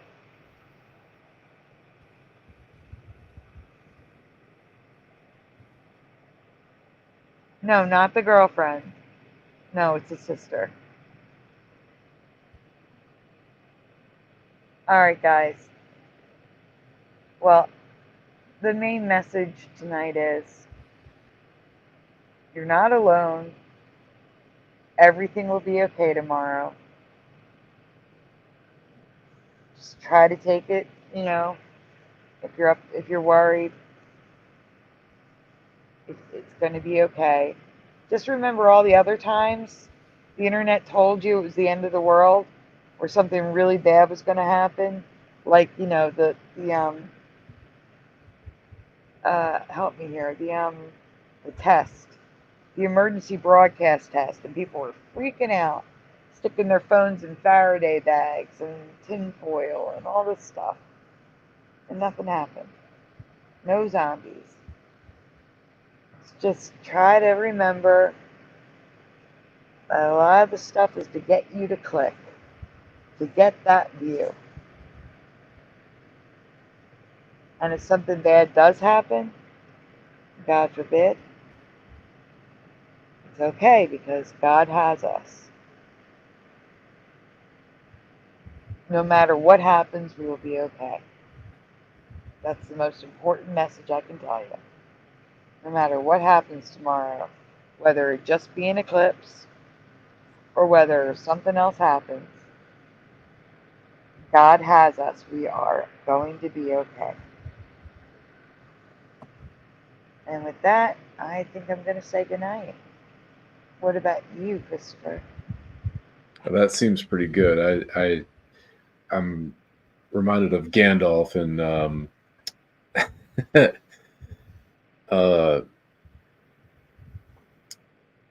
Gondor. No matter what comes through that gate, you will stand your ground. With that too, that's You're good a too. soldier of Gondor. So, but I agree. I totally agree. I think what it comes down to is, you know, at the bottom level, I think we have a all-knowing and all-loving Creator God who wants to be,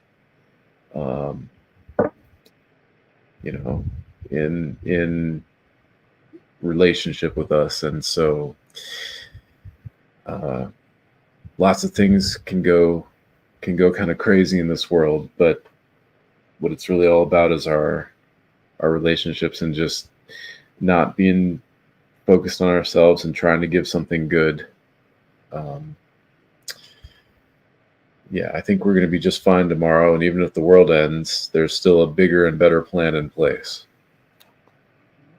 I agree. But I don't think the world will end tomorrow either. Yes, I don't think it's going to end tomorrow. I don't think it's the time. I really don't. Christopher, please stick around to the end if you can. Okay. Okay. And guys, again, if you haven't already, or if you have a new place you can share it, please share the fundraiser. The landlord is already asking for more money, even though I gave him literally a full rent like 9 days ago. He's already asking for more, and we don't have it. And if you can, please share it with as many people as you can. All the links are in the description. I really do appreciate it. And please, please, please send prayers if Joey finds a job, because until he does, we're not going to be okay. He needs to find a job, because he does have one job, but his one job is barely getting us through the week and paying the electric and the internet so I can be here with you. So please, prayers. Please send prayers if he finds a job. That is more important to me than my health, than anything else right now. And again, thank you for being here. Stay safe. Don't look at the eclipse with your eyes, people. Unless you have protection, please. Do not look without those glasses. Look down or something. They say you can see little crescents on the ground, which is kind of neat. So look for that instead. And that's about it. Have a great night, everyone, and go to bed so you don't miss the eclipse. Go to bed. And I just want to say thanks for everyone letting me hang out with you and be part of the show. I'm really grateful to be a co-host, and thanks for all the comments in the chat. I'm still learning how to keep up with that. You're doing a great job. And thank you for joining me tonight, because without you, there'd be no show. Jeff obviously was not able to make it tonight, which is sad. But he will be here Saturday. We'll see Jeff on Saturday. All right, guys. Thanks, everybody. Thank you. Have a great night, everyone. Go to bed. Good night, guys. I got to turn this banner off, or it's going to play throughout the entire outro. Give me a minute. There we go. Good night, guys.